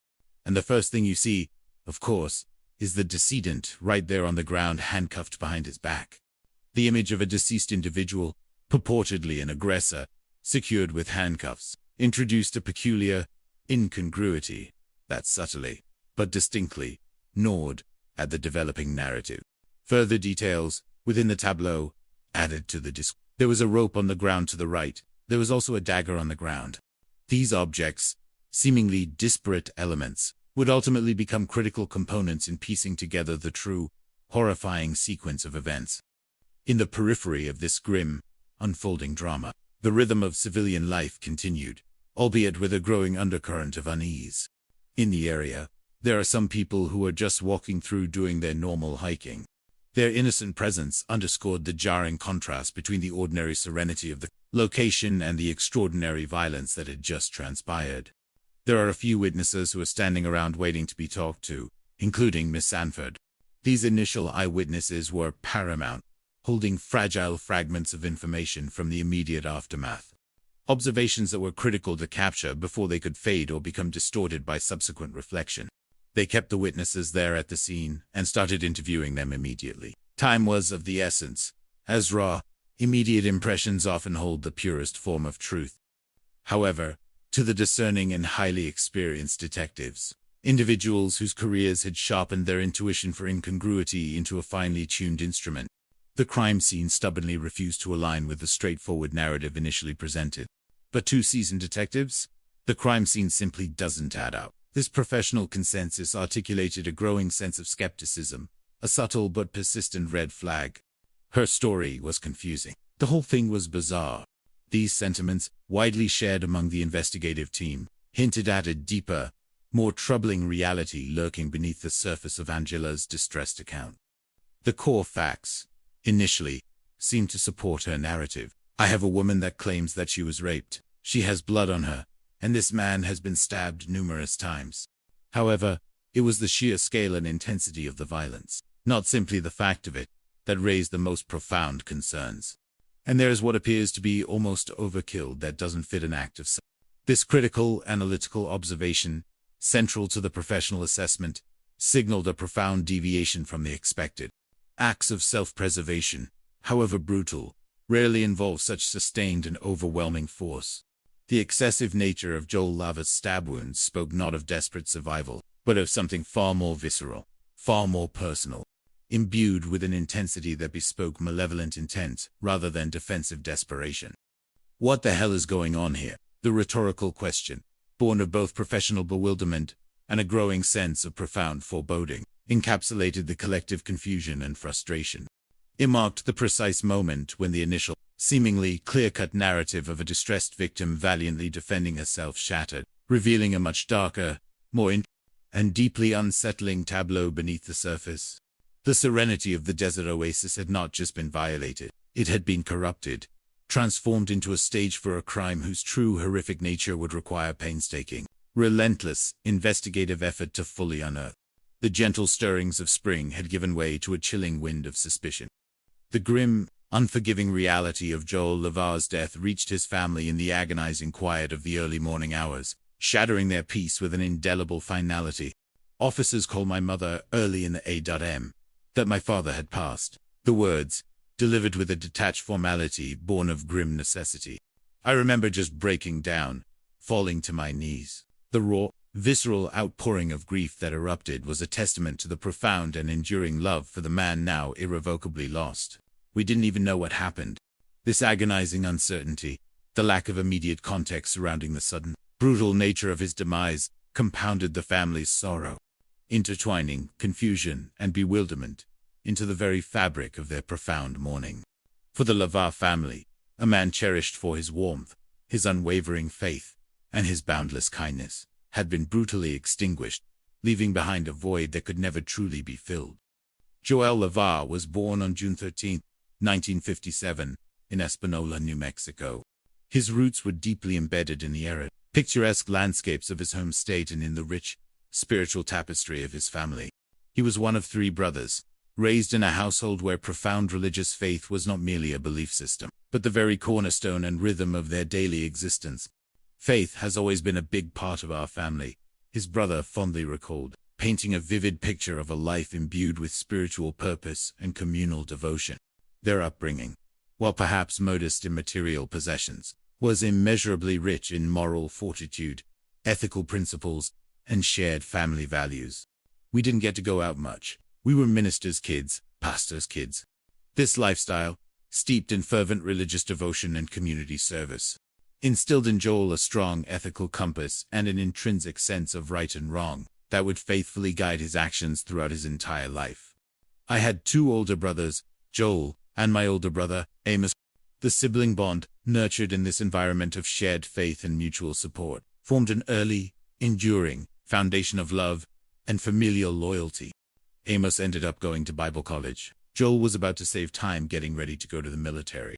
Each brother embarked upon his own distinct life path. Yet, Joel's deliberate decision to serve his nation was a profound reflection of his inherent commitment to duty, sacrifice, and the unwavering defense of his country. In 1976, a deep-seated sense of national duty resonated within Joel, stirring a powerful calling.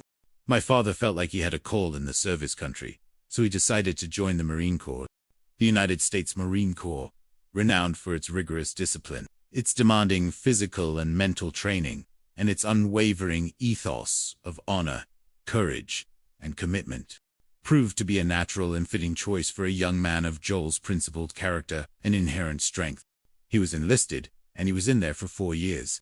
His dedicated tenure in this esteemed branch of the armed forces further honed his profound sense of discipline, responsibility, and unwavering dedication, solidifying the strong foundational values instilled in him during his formative years. Upon the honorable completion of his distinguished service in the Marine Corps, Joel Lavere returned to the comforting familiarity and vibrant cultural embrace of his beloved New Mexico. It was there, amidst the sun-drenched landscapes and the rich tapestry of his home state, that he found a love that would come to define his adult life. He fell deeply and irrevocably in love with a local woman named Betty Lujan. Their romance blossomed with an almost storybook serendipity, a profound connection emerging from a joyful occasion. My father and my mother were a best man, and they made up honor at her family member's wedding. In the midst of celebrating another couple's union, an undeniable and powerful spark ignited between them, forging the genesis of their own beautiful love story. They kind of just sparked. They got together and fell in love, and the rest is history, I guess. Their journey into matrimony was a testament to the enduring power of genuine connection and shared values. My parents got married in the early 80s, his son recounted, reflecting on the stable, loving, and supportive home that Joel and Betty meticulously built together. Betty Lujan Lavar embarked upon a distinguished career, leaving a lasting impact through her dedicated public service. My mother worked at a courthouse, retired from the state of New Mexico. Joel, for his part, excelled in the demanding and detail-oriented field of logistics, where his organizational skills and meticulous attention to detail truly shone. My father was in logistics, shipping and receiving. Together, they forged a powerful partnership founded upon mutual respect, unwavering support, and a shared commitment to providing a secure and fulfilling life for their burgeoning family. Over the subsequent 3 decades, a period marked by both challenges and profound joys, Joel and Betty lovingly nurtured their family, celebrating the countless blessings of parenthood, the warmth of enduring friendships, and the honest fruits of their unwavering labor. Joel and Betty had 2 children together, and spent the next 3 decades enjoying family, friends, and the fruits of their labor. Their home was a vibrant, joyous hub, brimming with warmth, laughter, and an impalpable sense of belonging. My parents had a great relationship, always laughing, always, having a good time. There was, always jokes and stuff in the house. This heartfelt portrayal of their domestic life painted a picture of uncomplicated happiness, a sanctuary of shared mirth, companionship, and genuine contentment. We did everything together. This emphasized the extraordinarily strong family bonds, the myriad shared experiences that formed the very bedrock of their collective existence. Joel Lavere was not merely a dedicated family man. He possessed a singular, profound quality that universally drew people to him, an innate, boundless friendliness that effortlessly transcended all social barriers and superficial distinctions. There was people personally, it didn't take a lot to make a friend. He approached every individual with an open heart, an eager ear, and an outstretched hand of welcome. We just friendly to everybody, treated everybody fairly. This fundamental principle of fairness, equity, and genuine respect was not merely a philosophical ideal. It was a deeply ingrained tenet that he lived by. a testament to his profound human decency and unwavering moral character. His generosity, in particular, was legendary, often remarked upon by those fortunate enough to know him. My father would definitely help anybody he saw in need of any kind of help. This was not a superficial or performative benevolence. It emanated from a deep-seated, intrinsic empathy and a genuine, selfless desire to alleviate the suffering of others.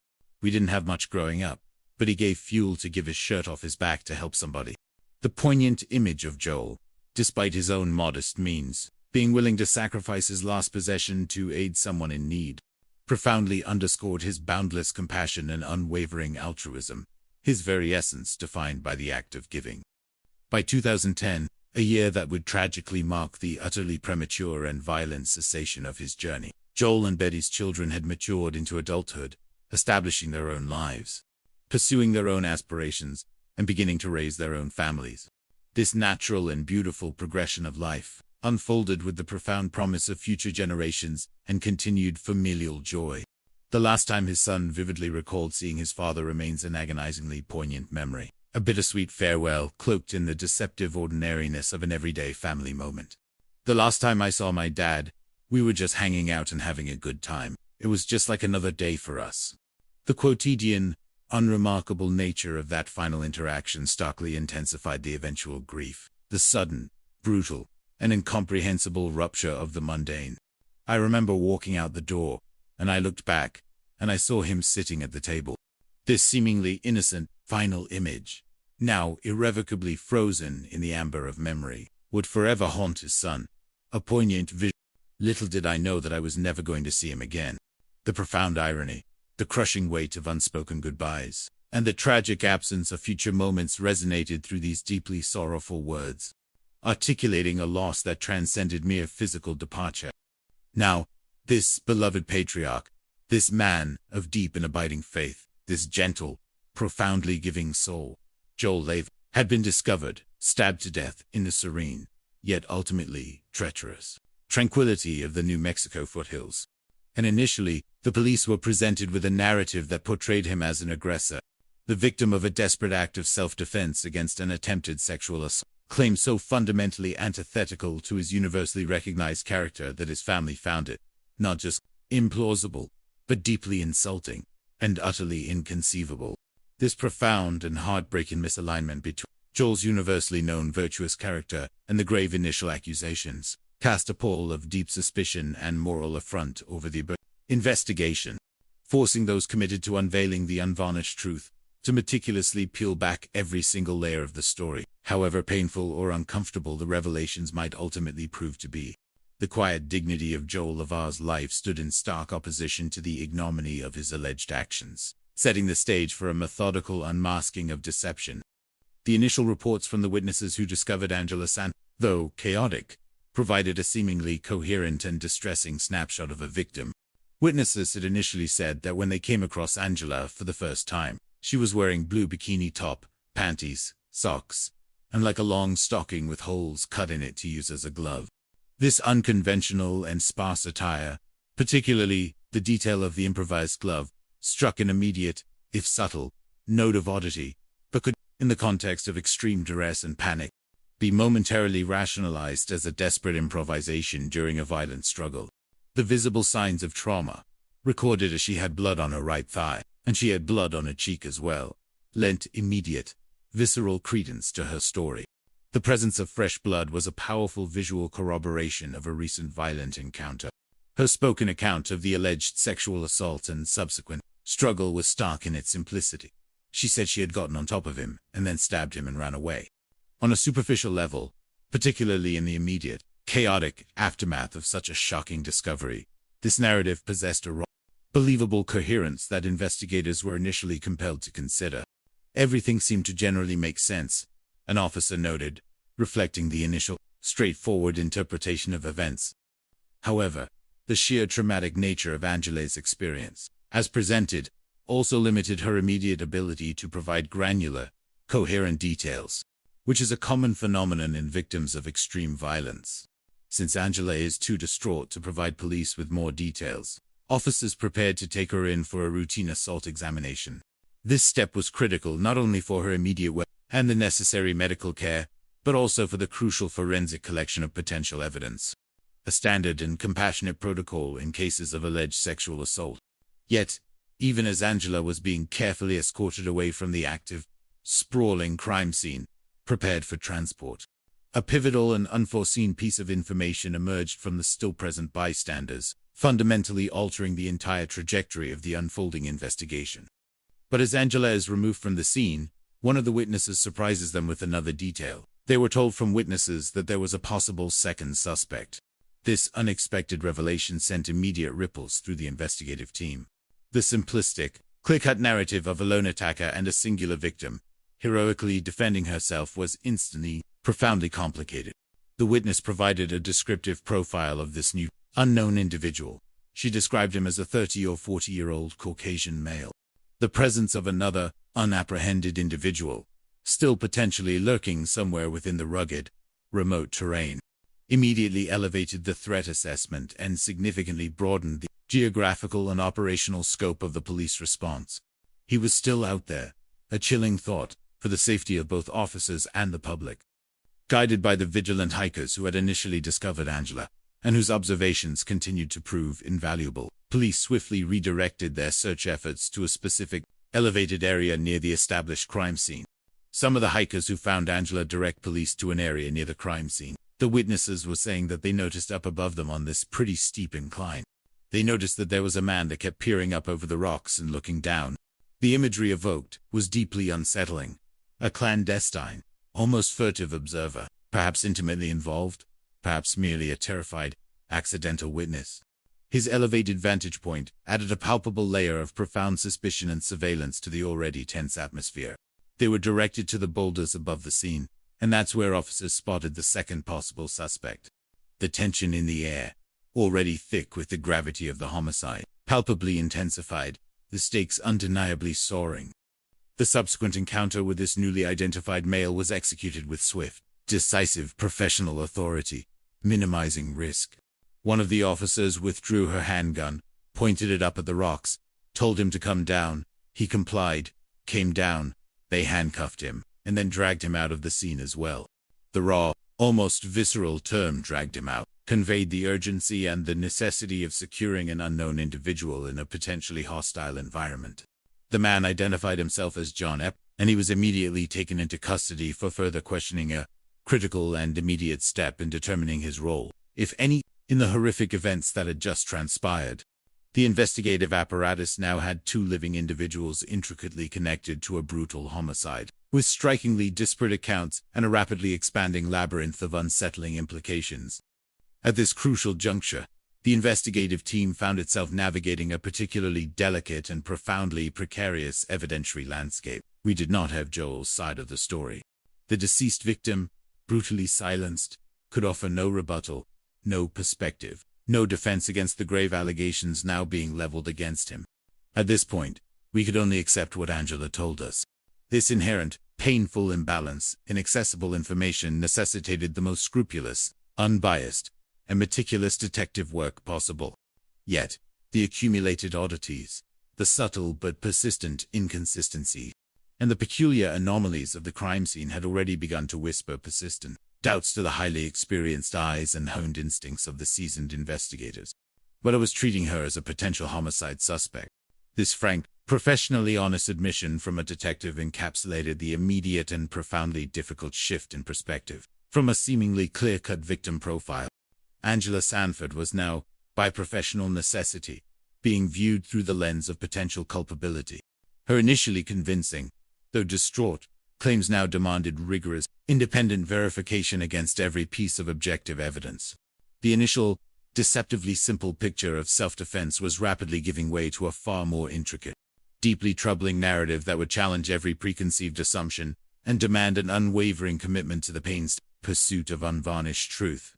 The stage was now meticulously set for the forthcoming interrogation of the newly introduced John Epler, whose story, or lack thereof, held the potential to either confirm the nascent theories or to confound them entirely, further entangling the already complex web of this desert mystery.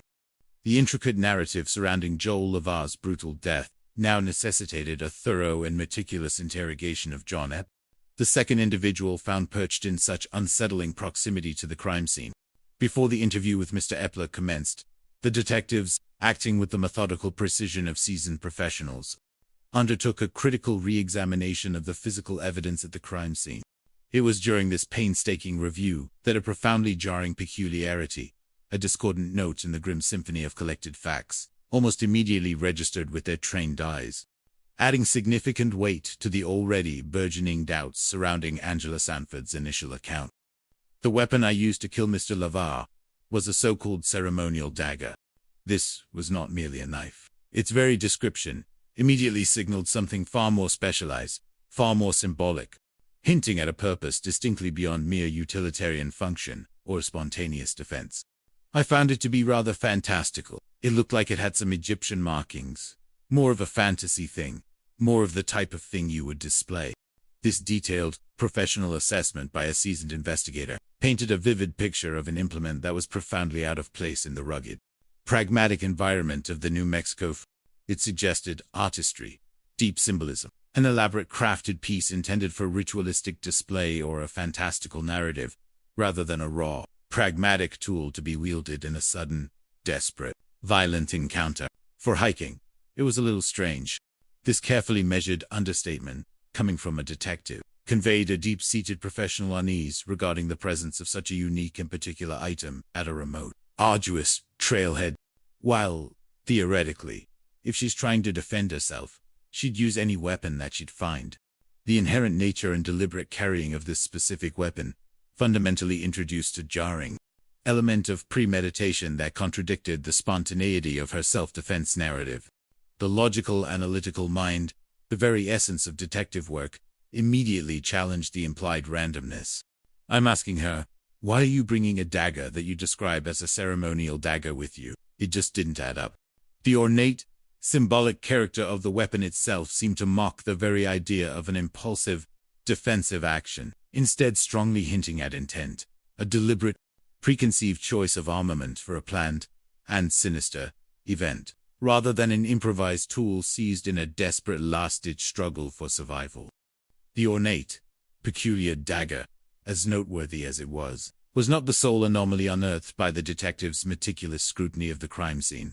Another seemingly minor detail, initially relayed by the observant witnesses, acquired significantly amplified meaning and profound relevance under the cold, logical, and increasingly skeptical gaze of the investigators. One of the witnesses actually took Angela back so that she could retrieve her clothes. The act of requesting and retrieving one's garments after enduring a profoundly traumatic event might, in and of itself, be deemed understandable and a natural human response.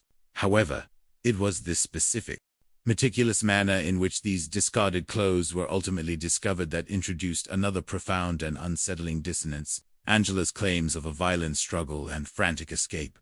They said if they went to the scene, Angela's clothes were neatly folded, which is kind of unusual. The very notion of an individual, moments after allegedly enduring a brutal sexual assault and committing a desperate, life-or-death act of pausing amidst the adrenaline-fueled chaos to meticulously fold and arrange her clothing defied every logical and psychological expectation for such an extreme situation. The fact that her clothes were nicely folded, instead of just thrown off like you would think would have happened in something like a raid, that didn't make sense. The unsettling image conveyed by such an observation was one of remarkable calmness, profound composure, even deliberate staging, qualities utterly at odds with the frantic, terrifying struggle and desperate flight that Angela so vividly described.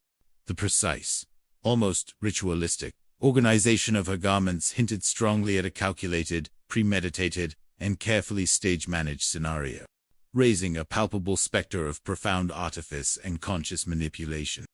With Angela Sanford still undergoing the necessary and exhaustive examination by the sexual assault nurse, examiners are critical, two-pronged process balancing, victim care with a crucial forensic collection of vital evidential data. The detectives systematically shifted their focused attention to the controlled environment of the police station for the interrogation of their second living suspect, John Epp. While Angela is sent to be inspected by the sexual assault nurse, detectives head to the police station to question their surviving suspect.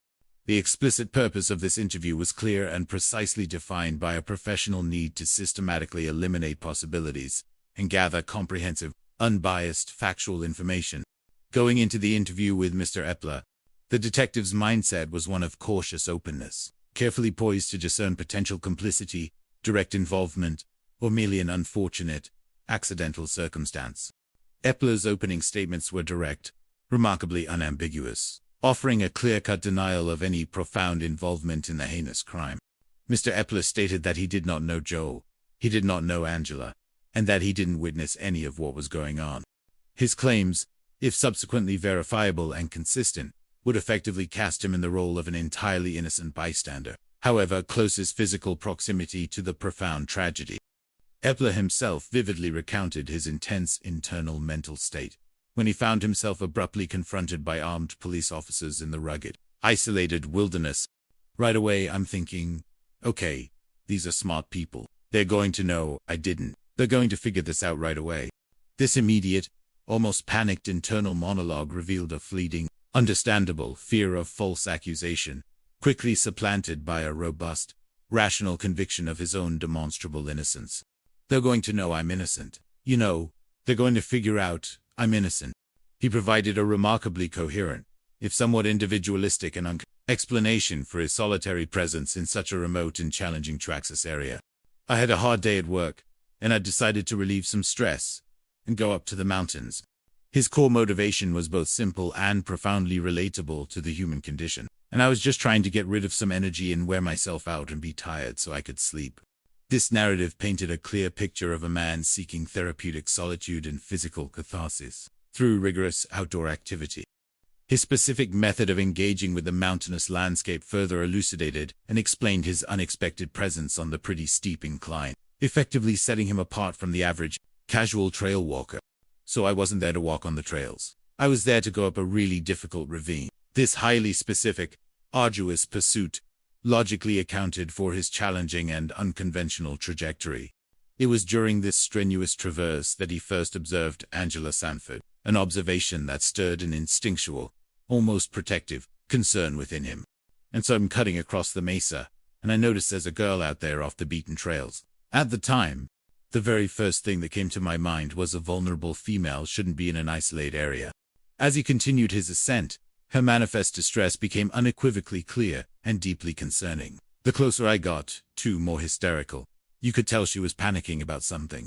Epler, perhaps exercising a wise and cautious discretion, deliberately chose not to directly intervene or approach her too closely, wisely wary of exacerbating her evident distress or inadvertently introducing own intimidating presence into an already profoundly volatile situation. Epler says he didn't want to scare the woman, so he kept hiking. I was probably up there a couple of hours at least. His consistent testimony depicted a responsible individual who had inadvertently stumbled upon a fraught situation, consciously choosing a path of respectful non-engagement out of a genuine sense of caution and concern. His eventual, downward return journey led him directly into the bewildering heart of the burgeoning crime scene. On my way down, I get to this kind of a flat area with this big boulder in front of me. This natural geological obstacle provided his elevated, if precarious, vantage point from which he observed the unfolding police activity. And I look over the boulder and I see a bunch of police officers walk in the area. His immediate, gut-level internal reaction was a highly predictable surge of alarm and apprehension, a common human response to any unexpected police presence, even for the demonstrably innocent. And the very first thing that goes to my mind is, you're going to go to jail. But this transient moment of panic quickly yielded to a more rational, self-aware assessment, firmly anchoring him back to his own fundamental lack of criminal culpability in the dire situation. So then my mind says, well, you didn't do anything. What would you go to jail for? The direct, authoritative command from the police officer cemented his unwilling and unanticipated participation at the grim scene. So I pick my head up over the edge and I look down and there's a police officer down there and he looks at me and he says, and he yells at me, "Hey, get down here." And I said, "What's going on? What is going on?" And he said, "We're going to find out."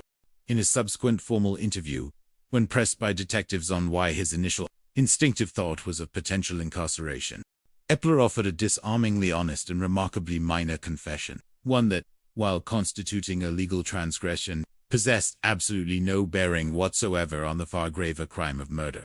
When they asked him why he thought he was going to jail, He gives them an innocent explanation. I said, "Hey, I have a confession to make.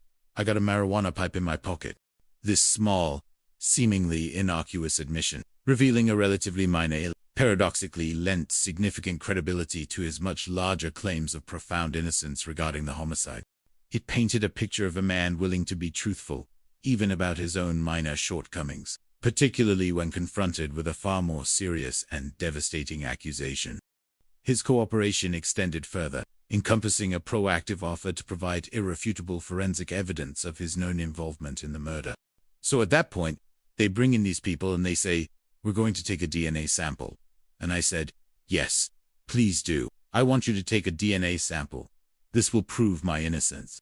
This unreserved and unequivocal willingness to voluntarily submit to comprehensive forensic testing, meticulously combined with a remarkably consistent, coherent, and plausible account of his movements, observations, and motivations, resonated profoundly and positively with the scrutinizing detectives. At this point, we had no evidence to suggest that John Epler was involved in the alleged rape or raping of Angela Sanford. The complete absence of any corroborating physical evidence, coupled with his transparent and forthright demeanor, unequivocally led to a clear, professional conclusion regarding his status. The impression I got is that he's more of a reluctant witness to this. He was, by all accounts, a person who found himself in the unfortunate and wrong place at the precisely wrong time. An accidental observer caught in the terrifying periphery of a horrific and unfolding crime. Therefore, so he was released without charges. John Epler's temporary and peripheral role as a suspect quickly dissolved into that of a mere, if perturbed, bystander, allowing the intensive investigation to now focus its laser-like scrutiny, almost entirely, on Angela Sanford, whose rapidly unraveling story, now thoroughly riddled with deepening discrepancies and increasingly troubling inconsistencies, was poised to collapse under the unwavering and methodical gaze of the law. The path ahead promised to delve into the intricate and often dark labyrinth of psychological deception, ultimately exposing a chill, premeditated malevolence meticulously concealed beneath a fragile veneer of victim. The accumulated weight of the inconsistencies in Angela Sanford's initial harrowing account, coupled with the profound peculiarities of the crime scene, compelled the investigators to approach her claims with a deeply ingrained sense of professional skepticism and heightened caution. This approach was not born of a desire to immediately disbelieve a potential victim, but rather from the rigorous standard of scrutiny unequivocally demanded by the gravity of a homicide investigation. Now detectives need to speak with Angela about the misidentified alleged attacker. The persona of a seasoned criminal psychology analyst and detective novelist would, at this juncture, highlight the inherent, delicate balance inherent in such inquiries. Somebody who's gone through something that traumatic, we don't want to not believe them. The imperative for empathy and compassion toward potential victims is a deeply ingrained and fundamental tenet of modern law enforcement. But I got a call from the detectives. They told me that they had concerns about her story. This communication marked a formal, internal shift, signifying the crystallization of nagging doubts into concrete, professionally acknowledged concerns, demanding a more intensified, forensic approach. The investigative process is meticulously designed to not only collect evidence but also to sensitively accommodate the complex, often disorienting psychological impacts of profound trauma on a victim's memory and narrative coherence. It's really common for survivors of rape, sexual assault, to not remember everything at first, to misremember things, report things several days or weeks later as they were processing the trauma that occurred.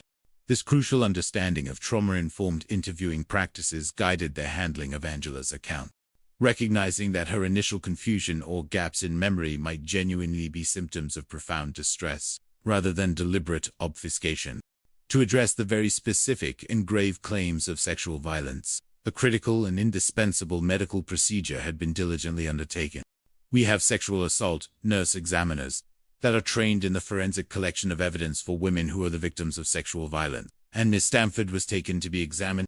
This comprehensive, specialized medical legal examination served as the objective arbiter, capable of providing scientific corroboration or, conversely, a definitive refutation of Angela's traumatic narrative. After she was examined, the case agent had an opportunity then to sit down with her. This represented the next crucial phase, a more structured and controlled interview, conducted after the immediate shock and the completion of medical assessment.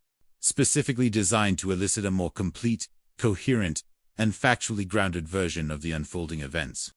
The follow-up interview with Angela, held in the controlled yet inherently sterile confines of the police station, occurred at a late hour, imbuing the atmosphere with a sense of urgency, exhaustion, and somber reflection.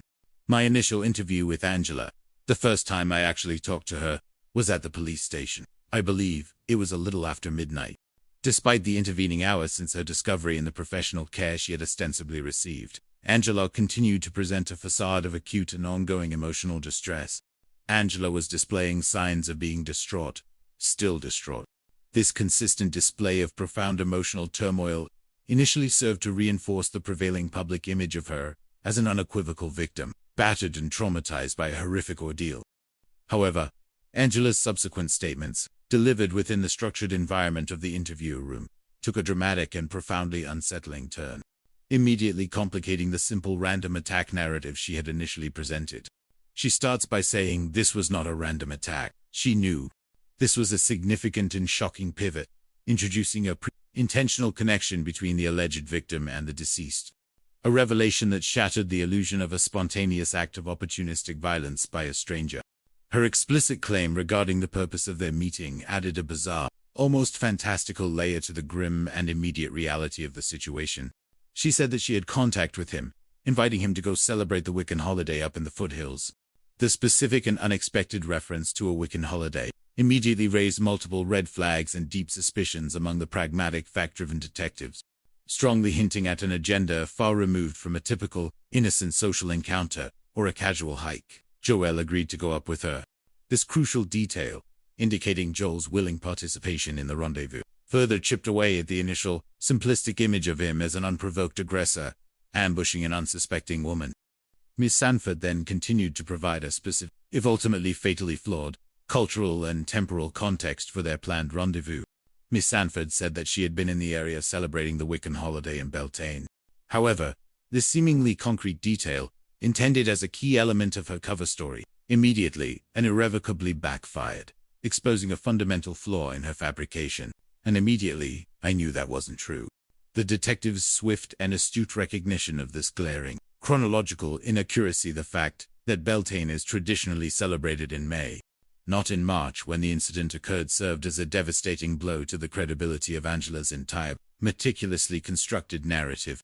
The persona of the seasoned detective novelists might here observe the ironic fate of criminals who, in their overzealous attempt to create an elaborate and watertight alibi, unwittingly weave in verifiable details that prove to be demonstrably false, thereby becoming the very threads that unravel their carefully spun web of deception.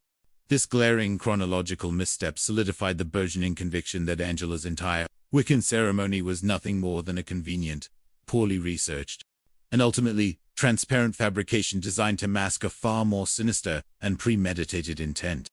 Angela Sanford, now trapped in the increasingly elaborate narrative she had woven, had just, under the cold lights of interrogation, revealed to investigators that she had been the orchestrator of the meeting with Joel Lavar in the New Mexico mountains, under the highly suspicious pretext of celebrating a Wiccan ceremony. A claim instantly recognized as deeply flawed and false.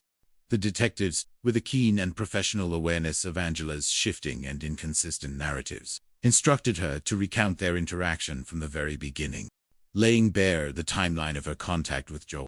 Detectives have her start from the beginning. Angela tells us that she had met Joel at the casino a couple of days before.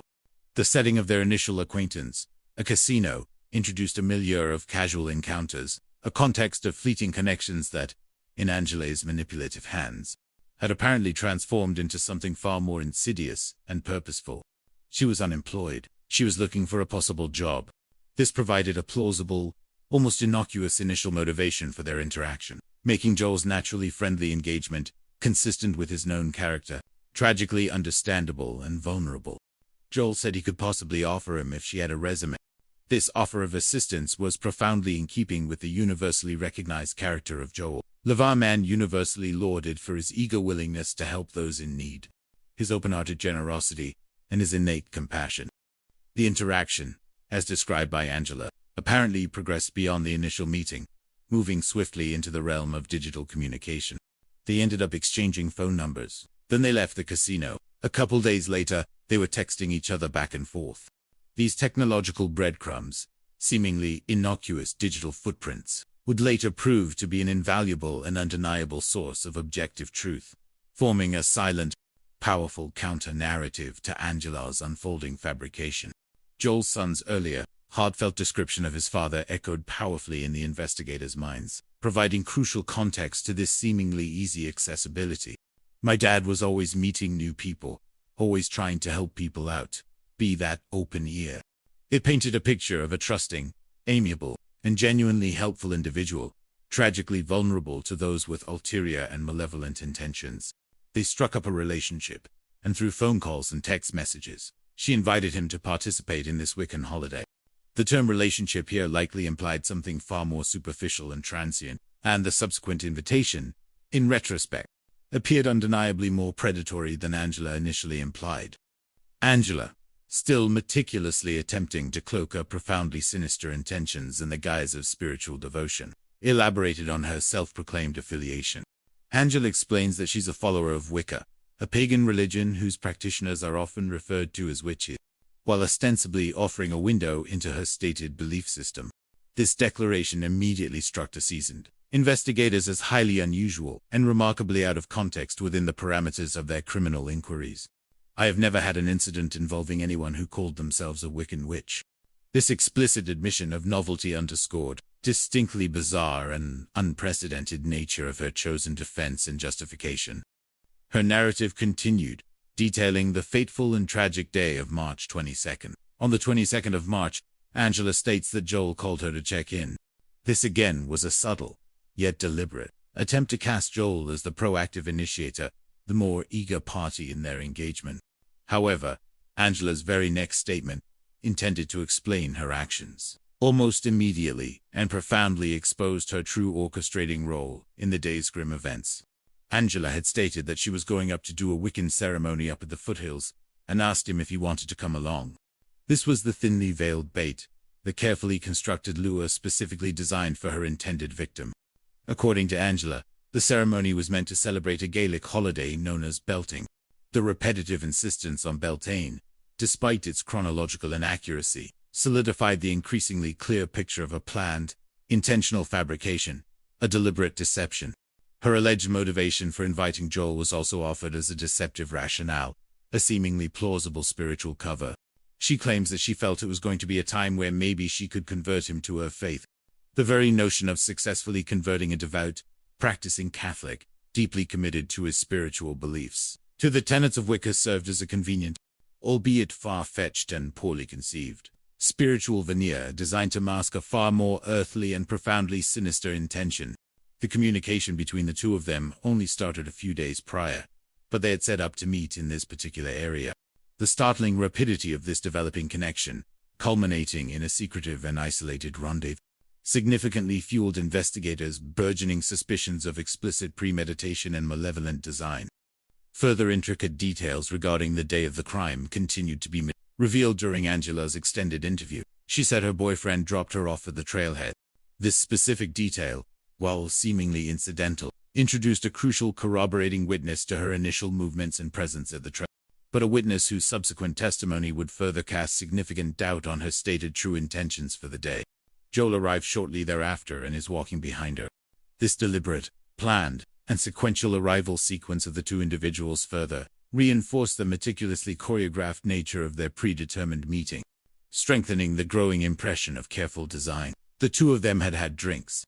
The disclosed consumption of alcohol by both parties introduced a subtle yet potentially significant variable into their interactions, possibly suggesting lowered inhibitions or a degree of clouded judgment, a factor that would certainly necessitate careful consideration in the larger mosaic of the investigation, though it would by no means excuse the subsequent horrific events. Angela's story then moved seamlessly into the critical sequence of events that allegedly transpired. Once they ventured deeper into the rugged, isolated wilderness, Angela says the hike started out innocently enough, but once they got deeper into the wilderness, things took a turn. This conventional narrative structure, frequently employed in recounting a surprise assault, was skillfully utilized by Angela to carefully guide the listener towards accepting her prescripted role as an innocent victim. She stated that she veered off to the site where she was going to hold the ceremony. This intentional and deliberate diversion from the publicly accessible